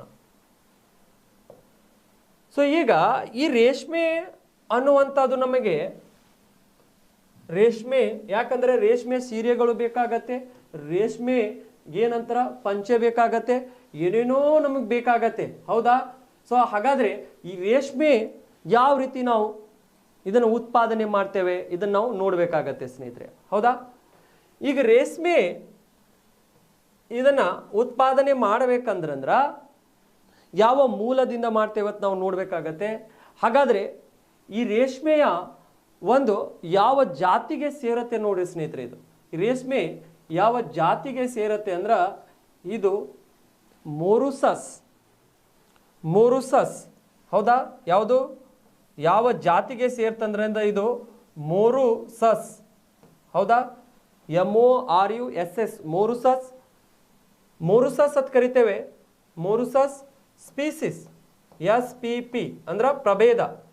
ಮೊರುಸಸ್ ಅನ್ನುವಂಥ ಒಂದು ಪ್ರಭೇದ, ಆ ಪ್ರಭೇದ ಜಾತಿಗೆ ಸೇರತ್ತೆ ಸ್ನೇಹಿತರೆ. ಇದು ಪ್ರಭೇದ ಜಾತಿಗೆ ಸೇರತ್ತೆ. ಪ್ರಭೇದ ಅಂದ್ರ ಪ್ರಭೇದ ಅಂದ್ರ ಒಂದು ಸಸ್ಯಗಳ ಜಾತಿಗೆ. ಯಾವ ಜಾತಿಗೆ? ಸಸ್ಯಗಳ ಜಾತಿಗೆ ಇದು ಸೇರತ್ತೆ ಸ್ನೇಹಿತರೆ ರೇಷ್ಮೆ. ಹಾಗಾದ್ರೆ ಈ ರೇಷ್ಮೆ ನಮಗೆ ಇದು ಹೆಚ್ಚಾಗಿ ನಮಗೆ ಈ ರೇಷ್ಮೆ ಎಲ್ಲಿ ಕಂಡು ಬರುತ್ತೆ, ಯಾವ ಭಾಗದಲ್ಲಿ ಕಂಡು ಬರುತ್ತೆ, ಅವುಗಳನ್ನು ನಾವು ಒಂದು ಸ್ವಲ್ಪ ಅಬ್ಸರ್ವೇಷನ್ ಮಾಡಬೇಕಾಗತ್ತೆ ಸ್ನೇಹಿತರೆ. ಈಗ ಈ ರೇಷ್ಮೆ ನಮಗೆ ಇದರ ಸಂಶೋಧನಾ ಕೇಂದ್ರ ನಾವು ಒಂದು ಸ್ವಲ್ಪ ಅಬ್ಸರ್ವೇಷನ್ ಮಾಡಿದಾಗ ಎಲ್ಲಿದೆ ಅಂದ್ರೆ ನಾವು ಮೈಸೂರು ಅಂತ ಹೇಳ್ತೇವೆ. ಯಾವುದು? ಮೈಸೂರು ಇದೆ ಅಂತ ಹೇಳ್ತೇವೆ. ನೆಕ್ಸ್ಟು ಇದರ ರೀಜನಲ್ ಕಚೇರಿ ಎಲ್ಲಿದೆ ಅಂದ್ರೆ ರಾಮನಗರ್. ಎಲ್ಲಿದೆ? ರಾಮನಗರ್. ಎಲ್ಲಿ? ಇವೆರಡು ಕರ್ನಾಟಕದಲ್ಲಿ ಸ್ನೇಹಿತರೆ. ಎಲ್ಲಿ? ಕರ್ನಾಟಕದ ಮೈಸೂರು ಆಗಿರ್ಬೋದು ಮತ್ತು ರಾಮನಗರ ಆಗಿರ್ಬೋದು, ಈ ಸೈಡ್. ಹೌದಾ? ಸೊ ನೆಕ್ಸ್ಟು ಇಲ್ಲಿದಿಂದ ನಮಗೆ ಈ ರೇಷ್ಮೆಯನ್ನು ಬೆಳಿಬೇಕಂದ್ರೆ ಏನೇನು ಬೇಕಾಗತ್ತೆ? ಈ ರೇಷ್ಮೆ ಬೆಳಿಬೇಕಂದ್ರೆ ನಾವು ಅಷ್ಟು ಸಿಂಪಲ್ ಆಗಂಗಿಲ್ಲ ಸ್ನೇಹಿತರೆ. ಈ ರೇಷ್ಮೆ ಬೆಳಿಬೇಕಂದ್ರೆ ರೇಷ್ಮೆ ಬೆಳಿಲಿಕ್ಕೆ ಸೊ ಕೆಲವೊಂದು ಜೋಗ್ರಫಿಕಲ್ ಕಂಡೀಷನ್ ಬೇಕಾಗತ್ತೆ. ಈ ಭೌಗೋಳಿಕ ಅಂಶ. ಹೌದಾ? ಇದರ ಅಂಶಗಳು ನಾವು ನೋಡಿದಾಗ, ಇದರ ಭೌಗೋಳಿಕ ಅಂಶಗಳು ನಾವು ನೋಡಿದಾಗ ಇಲ್ಲಿ ನಾವು ಇದಕ್ಕೆ ಮಳೆ, ರೇಷ್ಮೆ ಬೆಳಿಬೇಕಂದ್ರೆ ಮಳೆ ಎಷ್ಟು ಬೇಕಾಗತ್ತೆ ಅಂದ್ರೆ ಸ್ನೇಹಿತರೆ, ಸೊ 75 ಸೆಂಟಿಮೀಟರ್ದಿಂದ 100 ಸೆಂಟಿಮೀಟರ್ ವರೆಗೆ ಮಳೆ ಆದರೆ ಸಾಕು. ಹೌದಾ? ನೆಕ್ಸ್ಟ್ ಇದಕ್ಕೆ ಉಷ್ಣಾಂಶ ನಾವು ನೋಡಿದಾಗ, ಏನು ಉಷ್ಣಾಂಶ, ಇದಕ್ಕೆ ನಾವು ಉಷ್ಣಾಂಶ ಅಬ್ಸರ್ವೇಷನ್ ಮಾಡಿದಾಗ ಸ್ನೇಹಿತರೆ, ಸೊ 25 ಡಿಗ್ರಿ ಸೆಲ್ಸಿಯಸ್ದಿಂದ ನಮಗೆ 27 ಡಿಗ್ರಿ ಸೆಲ್ಸಿಯಸ್ ವರೆಗೆ ಉಷ್ಣಾಂಶ ಇದ್ರೆ ಸಾಕು. ಹೌದಾ? ಅಥವಾ ಇದಕ್ಕೆ 30 ಡಿಗ್ರಿ ಸೆಲ್ಸಿಯಸ್ ಉಷ್ಣಾಂಶದಲ್ಲಿನೂ ಇದನ್ನು ನಾವು ಬೆಳಿಬಹುದು, ಏನು ಪ್ರಾಬ್ಲಮ್ ಇಲ್ಲ. ಓಕೆ, ಭೌಗೋಳಿಕ ಅಂಶ ನಾವು ನೋಡಿದಾಗ ಮಳೆಯ ಪ್ರಮಾಣ 75 ಸೆಂಟಿಮೀಟರ್ 100 ಸೆಂಟಿಮೀಟರ್, ಉಷ್ಣಾಂಶ 25 ಸೆಂಟಿಮೀಟರ್ದಿಂದ 27 ಸೆಂಟಿಮೀಟರ್ ವರೆಗೆ ಏನು ಬೇಕಾಗತ್ತೆ ಅಂದ್ರೆ ನಾವು ಉಷ್ಣಾಂಶ ಬೇಕಾಗತ್ತೆ ಅಂತ ಹೇಳ್ತೇವೆ. Some time it required 30 degree Celsius also. ಹೌದಾ? ನೆಕ್ಸ್ಟ್ ಇದಕ್ಕೆ ಮಣ್ಣು ನಾವು ನೋಡಿದಾಗ, ಇದಕ್ಕೆ ಮಣ್ಣು, ಸೊ ಕಪ್ಪು ಮಣ್ಣು ಸುಟೇಬಲ್. ಇದಕ್ಕೆ ಯಾವ ಮಣ್ಣು? ಕಪ್ಪು. ಇದಕ್ಕೆ ಮಣ್ಣು ನಾವು ಅಬ್ಸರ್ವೇಷನ್ ಮಾಡಿದಾಗ ಸ್ನೇಹಿತರೆ ಇದಕ್ಕೆ ಸೂಟೇಬಲ್ ಆಗುವುದು ಕಪ್ಪು ಮಣ್ಣು ಆಗತ್ತೆ. ಆಮೇಲೆ ಕೆಂಪು ಮಣ್ಣಿನಲ್ಲೂ ಕೂಡ ನಾವು ಕೆಂಪು ಮಣ್ಣು, ಇವೆರಡೂ ಕೂಡ ಇದಕ್ಕೆ ಅನುಕೂಲವಾಗಿದ್ದಾವೆ. ಎರಡು ಮಣ್ಣು, ಕಪ್ಪು ಮಣ್ಣು ಮತ್ತು ಕೆಂಪು ಮಣ್ಣು, ಇವೆರಡು ಮಣ್ಣು ಇದಕ್ಕೆ ಏನಾಗಿದೆ ಅಂದರೆ ಅನುಕೂಲಕರವಾಗಿದೆ ಸ್ನೇಹಿತರೆ. ಹಾಗಾದರೆ ಈ ರೇಷ್ಮೆಯನ್ನು ನಾವು ಯಾವ ರೀತಿ ಬೆಳಿತೇವೆ? ಈಗ ರೇಷ್ಮೆ ಏನಂದ್ರೆ ಒಂದು ಸಸ್ಯ ಜಾತಿಗೆ ಸೇರಿರುವಂತಹ ಸ್ನೇಹಿತರೆ. ಇದು ಇಲ್ಲಿ ಏನಂದ್ರೆ ಇದರ ವಿಧಗಳು ಇದಾವೆ, ರೇಷ್ಮೆಯ ವಿಧಗಳು ಬರ್ತಾವೆ. ಸಸ್ಯ ಜಾತಿಗೆ ಸೇರುವಂತ ಇದರ ವಿಧಗಳು ನಾವು ನೋಡಿದಾಗ ರೇಷ್ಮೆಯ ವಿಧಗಳು, ಇವು ನೆನಪಿಟ್ಕೊಳ್ಳಿ, ಇವು ಬಹಳಷ್ಟು ಇಂಪಾರ್ಟೆಂಟ್ ವಿಧಗಳು. ಇದರ ವಿಧಗಳು, ರೇಷ್ಮೆಯ ವಿಧಗಳು. ಇದರ ವಿಧಗಳು ನಾವು ನೋಡಿದಾಗ ಸ್ನೇಹಿತರೆ ನಂಬರ್ 1 ಇದರ ವಿಧ ಯಾವ್ದು ಕಂಡು ಬರುತ್ತೆ ಅಂದ್ರೆ ನಮಗೆ ಹಿಪ್ಪು ನೇರಳೆ. ಯಾವ ನೇರಳೆ? ಹಿಪ್ಪು. ಹೌದಾ? ಹಿಪ್ಪು ನೇರಳೆ ಅಂತ ಕರಿತೇವೆ. ಹಿಪ್ಪು ನೇರಳೆ. ಹೌದಾ? ಹಿಪ್ಪು ನೇರಳೆ ಅಂದ್ರೆ ಇಂಗ್ಲಿಷ್ನ್ಯಾಗ we want to call as a mulberry. ಹೌದಾ? ಮಲ್ಬೇರಿ ಅಂದ್ರೂ ಒಂದೇ, ಹಿಪ್ಪು ನೇರಳೆ ಅಂದ್ರೆ ಒಂದೇ. ಈ ಹಿಪ್ಪು ನೇರಳೆ ಏನಿದೆಯಲ್ಲ ಸ್ನೇಹಿತರೆ, ಇದನ್ನು ಕೂಡ ಒಂದು ಸಸ್ಯ. ಹೌದಾ? ಏನಿದೆ ಇದು? ಒಂದು ಸಸ್ಯ. ಇದು ಹಿಪ್ಪು ನೇರಳೆ. ಈ ರೀತಿ ಒಂದು ಸಸ್ಯಗಳು ಬೆಳಿತಾವೆ. ಇದರ ಮೇಲೆ ಈ ರೀತಿ ಎಲೆಗಳು ಆಗ್ತವೆ. ಹೌದಾ? ಈ ಎಲೆಗಳು ಆಗ್ತಿರ್ತಾವೆ ಸ್ನೇಹಿತರೆ. ಈ ಎಲೆಗಳನ್ನು ಏನು ಮಾಡ್ತಾರೆ ಅಂದ್ರೆ ಕಟ್ ಮಾಡಿ ಎದಕ್ಕೆ ಹಾಕ್ತಾರೆ ಅಂದ್ರೆ ಹುಳುಗಳಿಗೆ ಹಾಕ್ತಾರೆ. ಹಿಪ್ಪು ನೇರಳೆ ಅನ್ನುವಂಥ ಒಂದು ಸಸ್ಯ, ಅದರ ಎಲೆಗಳನ್ನು ಕಟ್ ಮಾಡಿ ಕೆಲವೊಂದು ಹುಳುಗಳನ್ನು ತೊಗೊಂಡು ಬರ್ತಾರೆ. ಆ ಹುಳುಗಳಿಗೆ ಏನಂದ್ರೆ ಈ ಹಿಪ್ಪು ನೇರಳೆಯ ಸಸ್ಯಗಳನ್ನು ಏನು ಮಾಡ್ತಾರೆ ಅಂದ್ರೆ ಎಲೆಗಳು, ಹಿಪ್ಪು ನೇರಳೆಯ ಸಸ್ಯ ಎಲೆಗಳನ್ನು ಕಟ್ ಮಾಡಿ ಹಾಕ್ತಾರೆ. ಹಿಪ್ಪು ನೇರಳೆ ಇದರ ಒಂದು ವಿಧ. ಎರಡನೆಯದು ಇದರ ವಿಧ ಮೂಗ್. ಯಾವುದಿದೆ? ಮೂಗಿದೆ ಸ್ನೇಹಿತರೆ. ನೆಕ್ಸ್ಟು ಮೂರನೇದು ಇದರ ವಿಧ ನಾವು ನೋಡಿದಾಗ ಟಸಾರ್. ನೆಕ್ಸ್ಟು ನಾಲ್ಕನೆಯ ಇದರ ವಿಧ ನೋಡಿದಾಗ ಸ್ನೇಹಿತರೆ ನಾವು ನಾಲ್ಕನೆಯ ಇದರ ವಿಧ ನಾವು ನೋಡಿದಾಗ ಇರಿ. ಯಾವುದು? ಇರಿ. ಈಗ ಇಷ್ಟೆಲ್ಲದರಲ್ಲಿ ಒಳ್ಳೆಯ ಕ್ವಾಲಿಟಿ ಯಾವುದಿದೆ ಅಂದ್ರೆ ನಮಗೆ ಇದರ ಒಳ್ಳೆಯ ಕ್ವಾಲಿಟಿ ಹಿಪ್ಪು ನೇರಳೆ ಇದೆ ಸ್ನೇಹಿತರೆ. ಯಾವುದಿದೆ? ಹಿಪ್ಪು ನೇರಳೆ. ಈ ಒಳ್ಳೆಯ ಕ್ವಾಲಿಟಿ ಇದರ ಒಳಗೆ ಯಾವುದಿದೆ ಅಂದ್ರೆ ಹಿಪ್ಪು ನೇರಳೆ. ಯಾವುದು? ಹಿಪ್ಪು ನೇರಳೆ. ಈ ಹಿಪ್ಪು ನೇರಳೆ ಬಹಳಷ್ಟು ಪ್ರಸಿದ್ಧ ಇದು. ಯಾವುದು? ಹಿಪ್ಪು ನೇರಳೆ. ಹಾಗಾದರೆ ಈ ಹಿಪ್ಪು ನೇರಳೆ ನಮಗೆ ಏನಾಗಿದೆ ಅಂದ್ರೆ ಇದರಿಂದನೇ ಉತ್ತಮ ರೇಷ್ಮೆ ಬಟ್ಟೆಗಳನ್ನು ನಾವು ರೆಡಿ ಮಾಡಬಹುದು. ಇದರಿಂದ? ಹಿಪ್ಪು ನೇರಳೆಯಿಂದ. ಸೊ ಈಗ ಇವೆಲ್ಲ ಸಸ್ಯ ಜಾತಿಗೆ ಸೇರಿದಾವೆ ಸ್ನೇಹಿತರೆ. ಯಾವ ಜಾತಿಗೆ ಸೇರಿದಾವೆ? ಸಸ್ಯ ಜಾತಿಗೆ. ಹಿಪ್ಪು ನೇರಳೆ, ಮೂಗು, ಟಸಾರ್, ಈರಿ 4 ವಿಧಗಳು ಇದ್ದಾವೆ. ಈ 4 ವಿಧಗಳಲ್ಲಿ ನಮಗೆ ಜಾಸ್ತಿ ಇಂಪಾರ್ಟೆಂಟ್ ಯಾವುದಿದೆ? ಹಿಪ್ಪು ನೇರಳೆ. ಹೌದಾ? ಇದಕ್ಕೆ ನಾವು ಮಲಬೇರಿ ಅಂತಲೂ ಕೂಡ ಕರಿತೇವೆ. ಇದು ಏನಂದ್ರೆ ನಮಗೆ ನಾವು ಅದನ್ನು ಅಷ್ಟು ಹೇರಳವಾಗಿ ಬೆಳೆಯುವುದಿಲ್ಲ. ಅದನ್ನು ಏನಂದ್ರೆ ನಾವು ಭಾಳಷ್ಟು ಕಡಿಮೆ ಪ್ರಮಾಣದಲ್ಲಿ ಬೆಳಿತೇವೆ, ಬಟ್ ಭಾಳಷ್ಟು ಕ್ವಾಲಿಟಿ ಅದು. ಯಾವುದು? ಹಿಪ್ಪು ನೇರಳೆ. ನೆಕ್ಸ್ಟು ಇದು ಯಾವ ರೀತಿ ಅಂದ್ರೆ ಸ್ನೇಹಿತರೆ ಇದನ್ನು ಯಾವ ರೀತಿ ಬೆಳೀತಾರೆ? ಹೊಲದಲ್ಲಿ ಬೆಳೀತಾರೆ. ಒಂದು ಹೊಲದಲ್ಲಿ ಬೆಳೆದು ಏನು ಮಾಡ್ತಾರೆ ಅಂದ್ರೆ ಆ ಒಂದು ಈ ರೀತಿ ಒಂದು ಫಾರ್ಮ್ ಹೌಸ್ ಮಾಡಿರ್ತಾರೆ ಅಥವಾ ಒಂದು ಸೆಡ್ ಮಾಡಿರ್ತಾರೆ. ಹೌದಾ? ಒಂದು ಮನೆ ಟೈಪ್ ಕಟ್ಟಿರ್ತಾರೆ. ಅಲ್ಲಿ ಏನಂದ್ರೆ ಅದರೊಳಗೆ ಲೇಯರ್ಸ್ ಮಾಡಿರ್ತಾರೆ. ಏನು ಮಾಡಿರ್ತಾರೆ? ಈ ರೀತಿ ಲೇಯರ್ಸ್ಗಳನ್ನು ಹಾಕಿರ್ತಾರೆ, ಪ್ಲಾಟ್ಫಾರ್ಮ್ಗಳನ್ನು ಮಾಡಿರ್ತಾರೆ. ಆಮೇಲೆ ಇಲ್ಲಿ ಏನು ಮಾಡ್ತಾರೆ ಅಂದ್ರೆ ಸ್ನೇಹಿತರೆ ಇದರೊಳಗೆ ತಂದು ಆ ಹುಳುಗಳನ್ನು ಬಿಟ್ಬಿಡ್ತಾರೆ. ಇದರೊಳಗೆ ಈ ರೀತಿ ಈ ಹುಳುಗಳನ್ನು ಹಿಂಗೆ ಬಿಟ್ಬಿಡ್ತಾರೆ. ಇದ್ರ ಮೇಲೆ ಬಿಟ್ಟಾಗ ಅಲ್ಲಿ ಏನು ಮಾಡ್ತಾರೆ ಅಂದ್ರೆ ಇದರ ಒಳಗೆ ಹೋಗಿ ಈ ಹುಳುಗಳಿಗೆ ಏನು ಮಾಡಿಬಿಡ್ತಾರೆ ಅಂದ್ರೆ ಈ ಎಲೆಗಳನ್ನು ಹಾಕಿಬಿಡ್ತಾರೆ. ಏನು ಹಾಕಿಬಿಡ್ತಾರೆ? ಎಲೆಗಳು. ಹೋಗಿ ಈ ಹುಳುಗಳಿಗೆ ಏನು ಮಾಡಿಬಿಡ್ತಾರೆ ಅಂದ್ರೆ ಈ ಎಲೆಗಳನ್ನು ಹಾಕಿಬಿಡ್ತಾರೆ. ಈ ಹುಳುಗಳು ಏನು ಮಾಡ್ತಾವಂದ್ರೆ ಈ ಹುಳ, ಹೌದಾ, ಇವುಗಳು ಈ ಎಲೆಗಳನ್ನು ತಿಂತಾವೆ. ಯಾವ ರೀತಿ ತಿಂತಾವೆ ಅಂದ್ರೆ ದನ ತಿಂದಾಗ ತಿಂತಾವೆ ಸ್ನೇಹಿತರೆ. ಭಾಳಷ್ಟು ಫಾಸ್ಟಾಗಿ ತಿಂತಾವೆ. ಒಂದು ದಿನಕ್ಕೆ 2-3 ಸರ್ತಿ ಹಾಕಬೇಕಾಗತ್ತೆ. ನೀವು ಯಾರಾದರೂ ರೇಷ್ಮೆ ಬೆಳಿಬಹುದು, ಅವ್ರಿಗೆ ಕೇಳಿರಿ ನೀವು, ಅಥವಾ ನೀವು ನೋಡಿರ್ಬೋದು. ಸೊ ಒಂದು 2-3 ಟೈಮ್ ಹಾಕಬೇಕಾಗತ್ತೆ. ನೆಕ್ಸ್ಟು ಇವು ಏನಂದ್ರೆ ಟೈಮ್ ತಗೋತಾವೆ.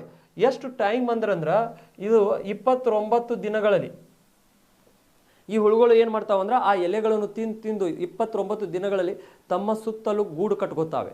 ಗೂಡು ಕಟ್ಟಿ ಅವು ಏನಂದ್ರೆ ಒಳಗಡೆಗೆ ಏನಾಗ್ತಾವಂದ್ರೆ ಈ ರೀತಿ ಗೂಡು ಕಟ್ಟಿಬಿಡ್ತಾವೆ ತಮ್ಮ ಸುತ್ತಲೂ. ಈ ಏನಂದ್ರೆ ಹುಳುಗಳು ಈ ಗೂಡು ಕಟ್ಟಿದ ನಂತರ ಒಳಗಡೆಗೆ ಏನಾಗ್ತಾವಂದ್ರೆ ಸಾಯ್ತಾವೆ ಸ್ನೇಹಿತರೆ. ಆಮೇಲೆ 29 ದಿನಗಳ ನಂತರ ಇದಕ್ಕೆ ನಾವು ಎಲ್ಲಿಗೆ ಒಯ್ಯಬೇಕಾಗತ್ತೆ ಅಂದ್ರೆ ಮಾರ್ಕೆಟಿಗೆ ಕೊಯ್ಬೇಕಾಗತ್ತೆ. ಈ ಹುಳುಗಳನ್ನು ಮಾರ್ಕೆಟಿಗೆ ಕೊಯ್ದು ಮಾರಿ ಬರಬೇಕಾಗತ್ತೆ. ಯಾಕಂದ್ರೆ ಒಳಗಡೆಗೆ ಹುಳ ಸಾಯ್ತಾವೆ, ಅದರ ಗೂಡ ಅದ್ರ ಮೇಲೆ ಇರುತ್ತೆ. ಅದನ್ನು ಹೋಗಿ ಮಾರ್ಕೆಟಿಗೆ ಹಾಕಬೇಕಾಗತ್ತೆ. ಎಷ್ಟು ದಿನಗಳಲ್ಲಿ? 29 ದಿನಗಳಲ್ಲಿ. ಸೊ ಈ ರೀತಿ ಇದು ಆಗುವುದರಿಂದ ಈ ರೀತಿ ನಾವು ಬೆಳಿತೇವೆ. ಯಾವುದು? ಹಿಪ್ಪು ನೇರಳೆ, ಮೂಗು, ಟಸಾರ್ ಮತ್ತು ಈರಿ. ಹೌದಾ? ಹಾಗಾದರೆ ಇದರ ಹಂಚಿಕೆ ನಾವು ನೋಡಿದಾಗ ಸ್ನೇಹಿತರೆ ಇದರ ಒಂದು ಹಂಚಿಕೆ ನಾವು ನೋಡಿದಾಗ ಭಾರತ ದೇಶದಲ್ಲಿ ಇದರ ಒಂದು ಹಂಚಿಕೆ ಪ್ರಮಾಣ ನಾವು ಅಬ್ಸರ್ವೇಷನ್ ಮಾಡಿದಾಗ ಎಲ್ಲಿ ನಾವು ಇದನ್ನು ಜಾಸ್ತಿ ಪ್ರಮಾಣದಲ್ಲಿ ಬೆಳಿತೇವೆ ಅದನ್ನು ಕೂಡ ನಾವು ಒಂದು ಸ್ವಲ್ಪ ಅಬ್ಸರ್ವೇಷನ್ ಮಾಡಬೇಕಾಗಿದೆ. ಇದರ ಹಂಚಿಕೆ ನಾವು ನೋಡಿದಾಗ ಸ್ನೇಹಿತರೆ ಅತಿ ಹೆಚ್ಚು ಪ್ರಮಾಣದಲ್ಲಿ ಇದನ್ನು ಕರ್ನಾಟಕದಲ್ಲಿ ನಾವು ಬೆಳಿತೇವೆ. ಎಲ್ಲಿ? ಕರ್ನಾಟಕದಲ್ಲಿ ಇದರ ಪ್ರಮಾಣ ಜಾಸ್ತಿ ಇದೆ. ಹೌದಾ? ಕರ್ನಾಟಕದಲ್ಲಿ ಇದನ್ನು ನಾವು ಎಲ್ಲಿ ಬೆಳಿತೇವೆ ಅಂದ್ರೆ ಸ್ನೇಹಿತರೆ ಕರ್ನಾಟಕದಲ್ಲಿ ಇದನ್ನು ನಾವು ಹೇಳ್ಬೋದು. ಯಾವ ಭಾಗದಲ್ಲಿ ಇದೆ ನೋಡ್ರಿ. ಕರ್ನಾಟಕದಲ್ಲಿ ಇದು ರಾಮನಗರ ಆಗಿರ್ಬೋದು. ಹೌದಾ? ರಾಮನಗರ ಆಗಿರ್ಬೋದು, ಮೈಸೂರು ಆಗಿರ್ಬೋದು. ಯಾವುದು? ಮೈಸೂರು ಇದೆ, ರಾಮನಗರ, ಮೈಸೂರು ಮತ್ತು ದೊಡ್ಡಬಳ್ಳಾಪುರ. ಯಾವ ಬಳ್ಳಾಪುರ? ದೊಡ್ಡಬಳ್ಳಾಪುರ. ಈ ದೊಡ್ಡಬಳ್ಳಾಪುರ ಏನಿದೆ ಅಲ್ಲ ಸ್ನೇಹಿತರೆ ಈ ಕೈಗಾರಿಕೆಯ ಈ ದೊಡ್ಡಬಳ್ಳಾಪುರದ ಹತ್ತಿರನ್ನು ಬೆಳಿತೇವೆ. ಬಟ್ ಈ ಕೈಗಾರಿಕೆಗಳು ಬಹಳಷ್ಟು ಕಾನ್ಸಂಟ್ರೇಷನ್ ಆಗಿದ್ದಾವೆ ಇಲ್ಲಿ. ಎದರ ಕೈಗಾರಿಕೆಗಳು ಅಂದ್ರೆ ನಾವು ಹೇಳ್ಬೋದು ಈ ರೇಷ್ಮೆ ಕೈಗಾರಿಕೆಗಳು, ರೇಷ್ಮೆ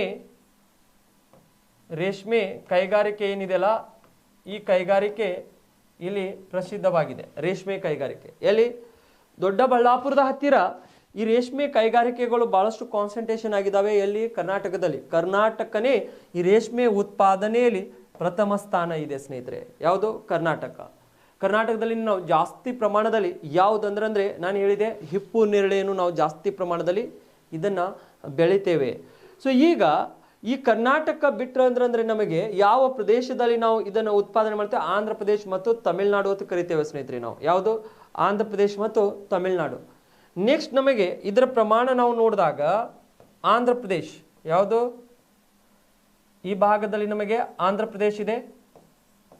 ಆಂಧ್ರ ಪ್ರದೇಶ ಕರ್ನಾಟಕದಿಂದ ಬಹಳಷ್ಟು ಕಡಿಮೆ.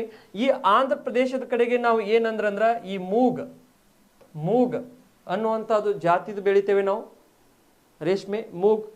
ನೆಕ್ಸ್ಟು ಈ ತಮಿಳ್ನಾಡು, ಯಾವುದು? ತಮಿಳ್ನಾಡು. ಈ ತಮಿಳ್ನಾಡಿನ ಕಡೆಗೆ ನಾವು ಟಸಾರ್ ಮತ್ತು ಈರಿನೂ ಕೂಡ ಇದೆ, ಇಲ್ಲಿನೂ ಕೂಡ. ಹೌದಾ? ನೆಕ್ಸ್ಟ್ ಇದನ್ನು ನಾವು ಇಷ್ಟು ಆದ ನಂತರ ಅಸ್ಸಾಂ ಕಡೆಗೆ ಬೆಳಿತೇವೆ ಸ್ನೇಹಿತರೆ. ಅಸ್ಸಾಂ ಕರ್ನಾಟಕ ಪ್ರಥಮ ಇದೆ. Next Andhra Pradesh second, third Tamil Nadu, fourth ನಮಗೆ ಏನಂದ್ರೆ ಅಸ್ಸಾಂ ಕಡೆಗೇನು ಈರಿ ಇದೆ ಸ್ನೇಹಿತರೆ. ನೆಕ್ಸ್ಟು ಅದು ಆದ ನಂತರ ನಮಗೆ ಛತ್ತೀಸ್ಗಢ, ಯಾವುದು? ಈ ಛತ್ತೀಸ್ಗಢ ಕಡೆಗೇನು ನಾವು ಬೆಳಿತೇವೆ. ಇಲ್ಲಿ ನಮಗೆ ಮೂಗಿದೆ, ಯಾವುದು? ಮೂಗ್. ಎಲ್ಲಿ? ಛತ್ತೀಸ್ಗಢ ಕಡೆಗೆ. ಯಾವುದೇ ಆಗಲಿ ನೀವು ಇಲ್ಲಿ ಏನು ನೆನ್ಪಿಟ್ಕೊಳ್ಳುವಂಥ ಅವಶ್ಯಕತೆ ಇಲ್ಲ. ಏನು ನೆನ್ಪಿಟ್ಕೊಳ್ಳಿ ಅಂದ್ರೆ ಕರ್ನಾಟಕ ಒಂದು ನೆನ್ಪಿಟ್ಕೊಳ್ಳಿ, ನೆಕ್ಸ್ಟ್ ಆಂಧ್ರ ಪ್ರದೇಶ, ತಮಿಳುನಾಡು, ಇವು ಮೂರು ಲೀಡಿಂಗ್ ಪ್ರೊಡ್ಯೂಸರ್. ಇವು ಅದರೊಳಗೆ ಜಾಸ್ತಿ ಯಾವುದಿದೆ? ಕರ್ನಾಟಕ ಇದೆ ಸ್ನೇಹಿತರೆ. ನೀವು ಕರ್ನಾಟಕವನ್ನೇ ಜಾಸ್ತಿ ಪ್ರಮಾಣದಲ್ಲಿ ಏನು ಮಾಡಿರಿ ಅಂದ್ರೆ ನೆನ್ಪಿಟ್ಕೊಳ್ಳಿ. ಯಾವ್ದು ನೆನ್ಪಿಟ್ಕೋತೀರಿ? ಕರ್ನಾಟಕ. ಹಾಗಾದರೆ ಕರ್ನಾಟಕದಲ್ಲಿ ರಾಮನಗರ ಮತ್ತು ಮೈಸೂರು, ನೆಕ್ಸ್ಟ್ ದೊಡ್ಡಬಳ್ಳಾಪುರ ಈ ರೇಷ್ಮೆ ಕೈಗಾರಿಕೆಯ ಪ್ರಮುಖ ವಲಯ ಆಗಿದೆ. ಇದು ಎಷ್ಟೋ ಕನ್ಸರ್ತಿ ಕ್ವಶನ್ಸ್ ಕೇಳಿದ್ದಾರೆ. ನೆಕ್ಸ್ಟು ತಮಿಳ್ನಾಡು, ಆಮೇಲೆ ನೋಡ್ರಿ ಈ ತಮಿಳ್ನಾಡಕ್ಕಿಂತ ಜಾಸ್ತಿಯಲ್ಲಿದೆ ಆಂಧ್ರ ಪ್ರದೇಶ ಆದ ನಂತರ ತಮಿಳ್ನಾಡು. ಸೊ ತಮಿಳ್ನಾಡಿನ ನಂತರ ಅಸ್ಸಾಂ ನಂತರ ಛತ್ತೀಸ್ಗಢ. ಸೊ ಇದು ನಾವು ಜಗತ್ತಿನಲ್ಲಿ ನಾವು ನೋಡಿದಾಗ ಸ್ನೇಹಿತರೆ, ಈ ರೇಷ್ಮೆ ಉತ್ಪಾದನೆಯಲ್ಲಿ ನಾವು ಜಗತ್ತಿನಲ್ಲಿ ನೋಡಿದಾಗ ಜಗತ್ತಿನಲ್ಲಿ ಈ ಚೀನಾ ಜಾಸ್ತಿ ಪ್ರಮಾಣದಲ್ಲಿ ಇದನ್ನು ಉತ್ಪಾದನೆ ಮಾಡುತ್ತೆ. ಯಾವುದು? ಚೀನಾ ಟಾಪ್ ಇದೆ, ನಂಬರ್ 1. ಚೀನಾದ ನಂತರ ಯಾವುದು? ಭಾರತ ದೇಶ ಬರುತ್ತೆ ಈ ರೀತಿ. ಹೌದಾ? ಚೀನಾ ಅತಿ ಹೆಚ್ಚು ಪ್ರಮಾಣದಲ್ಲಿ ಇದನ್ನು ಏನು ಮಾಡಿಬಿಡುತ್ತೆ ಅಂದ್ರೆ ಉತ್ಪಾದನೆ ಮಾಡಿಬಿಡುತ್ತೆ ಸ್ನೇಹಿತರೆ. ಹಾಗಾಗಿ ಇದನ್ನು ನಾವು ಒಂದು ಸ್ವಲ್ಪ ಏನು ಮಾಡಬೇಕಾಗಿದೆ ಅಂದ್ರೆ ಈ ರೇಷ್ಮೆ ಅನ್ನುವಂಥದ್ದು ನಮಗೆ ಇಂಪಾರ್ಟೆಂಟ್ ಆಗುತ್ತೆ. ಹಾಗಾಗಿ ರೇಷ್ಮೆನೂ ಕೂಡ ನಾವು ಏನು ಮಾಡಬೇಕಾಗಿದೆ ಅಂದರೆ ನೆನ್ಪಿಟ್ಕೊಳ್ಳಿ. ಸೊ ಈಗ ನೋಡಿ ಈ ಬೆಳೆಯನ್ನು ನಾವು ನೋಡಬೇಕಾಗತ್ತೆ. ಯಾವುದಿದು? ನಮಗೆ ರೇಷ್ಮೆ ಅಂತ ಕರೆದೇವೆ ನಾವು. ಯಾವುದು? ರೇಷ್ಮೆ ಇಂಪಾರ್ಟೆಂಟ್ ಆಗತ್ತೆ. ಕ್ವಶನ್ಸು ಪದೇ ಪದೇ ಕೇಳ್ತಾರೆ, ಇವುಗಳನ್ನು ನೆನ್ಪಿಟ್ಕೊಳ್ಳಿ. ರೇಷ್ಮೆ ಅನ್ನುವಂಥದ್ದು ಏನಂದ್ರೆ ಯಾವ ಜಾತಿಗೆ ಸೇರಿದೆ ಅಂದ್ರೆ ಇದು ಮೊರುಸಸ್ ಜಾತಿಗೆ, ಮೊರುಸಸ್ ಸ್ಪೀಸೀಸ್ ಅಂತ ಕರಿತೇವೆ. ಅಂದ್ರೆ ಪ್ರಭೇದಗಳ ಜಾತಿಗೆ ಸೇರಿದೆ ಸ್ನೇಹಿತರೆ. ಇದು ಯಾವ ಜಾತಿಗೆ ಸೇರಿದೆ? ಪ್ರಭೇದಗಳ ಜಾತಿಗೆ. ಇದರ ಸಂಶೋಧನಾ ಕೇಂದ್ರ ನಾವು ಮೈಸೂರು ಮತ್ತು ಅದರ ರೀಜನಲ್ ಕೇಂದ್ರ ಕಚೇರಿಯಲ್ಲಿದೆ ಅಂದ್ರೆ ರಾಮನಗರ ಕಡೆಗೆ ಇದೆ ಸ್ನೇಹಿತರೆ.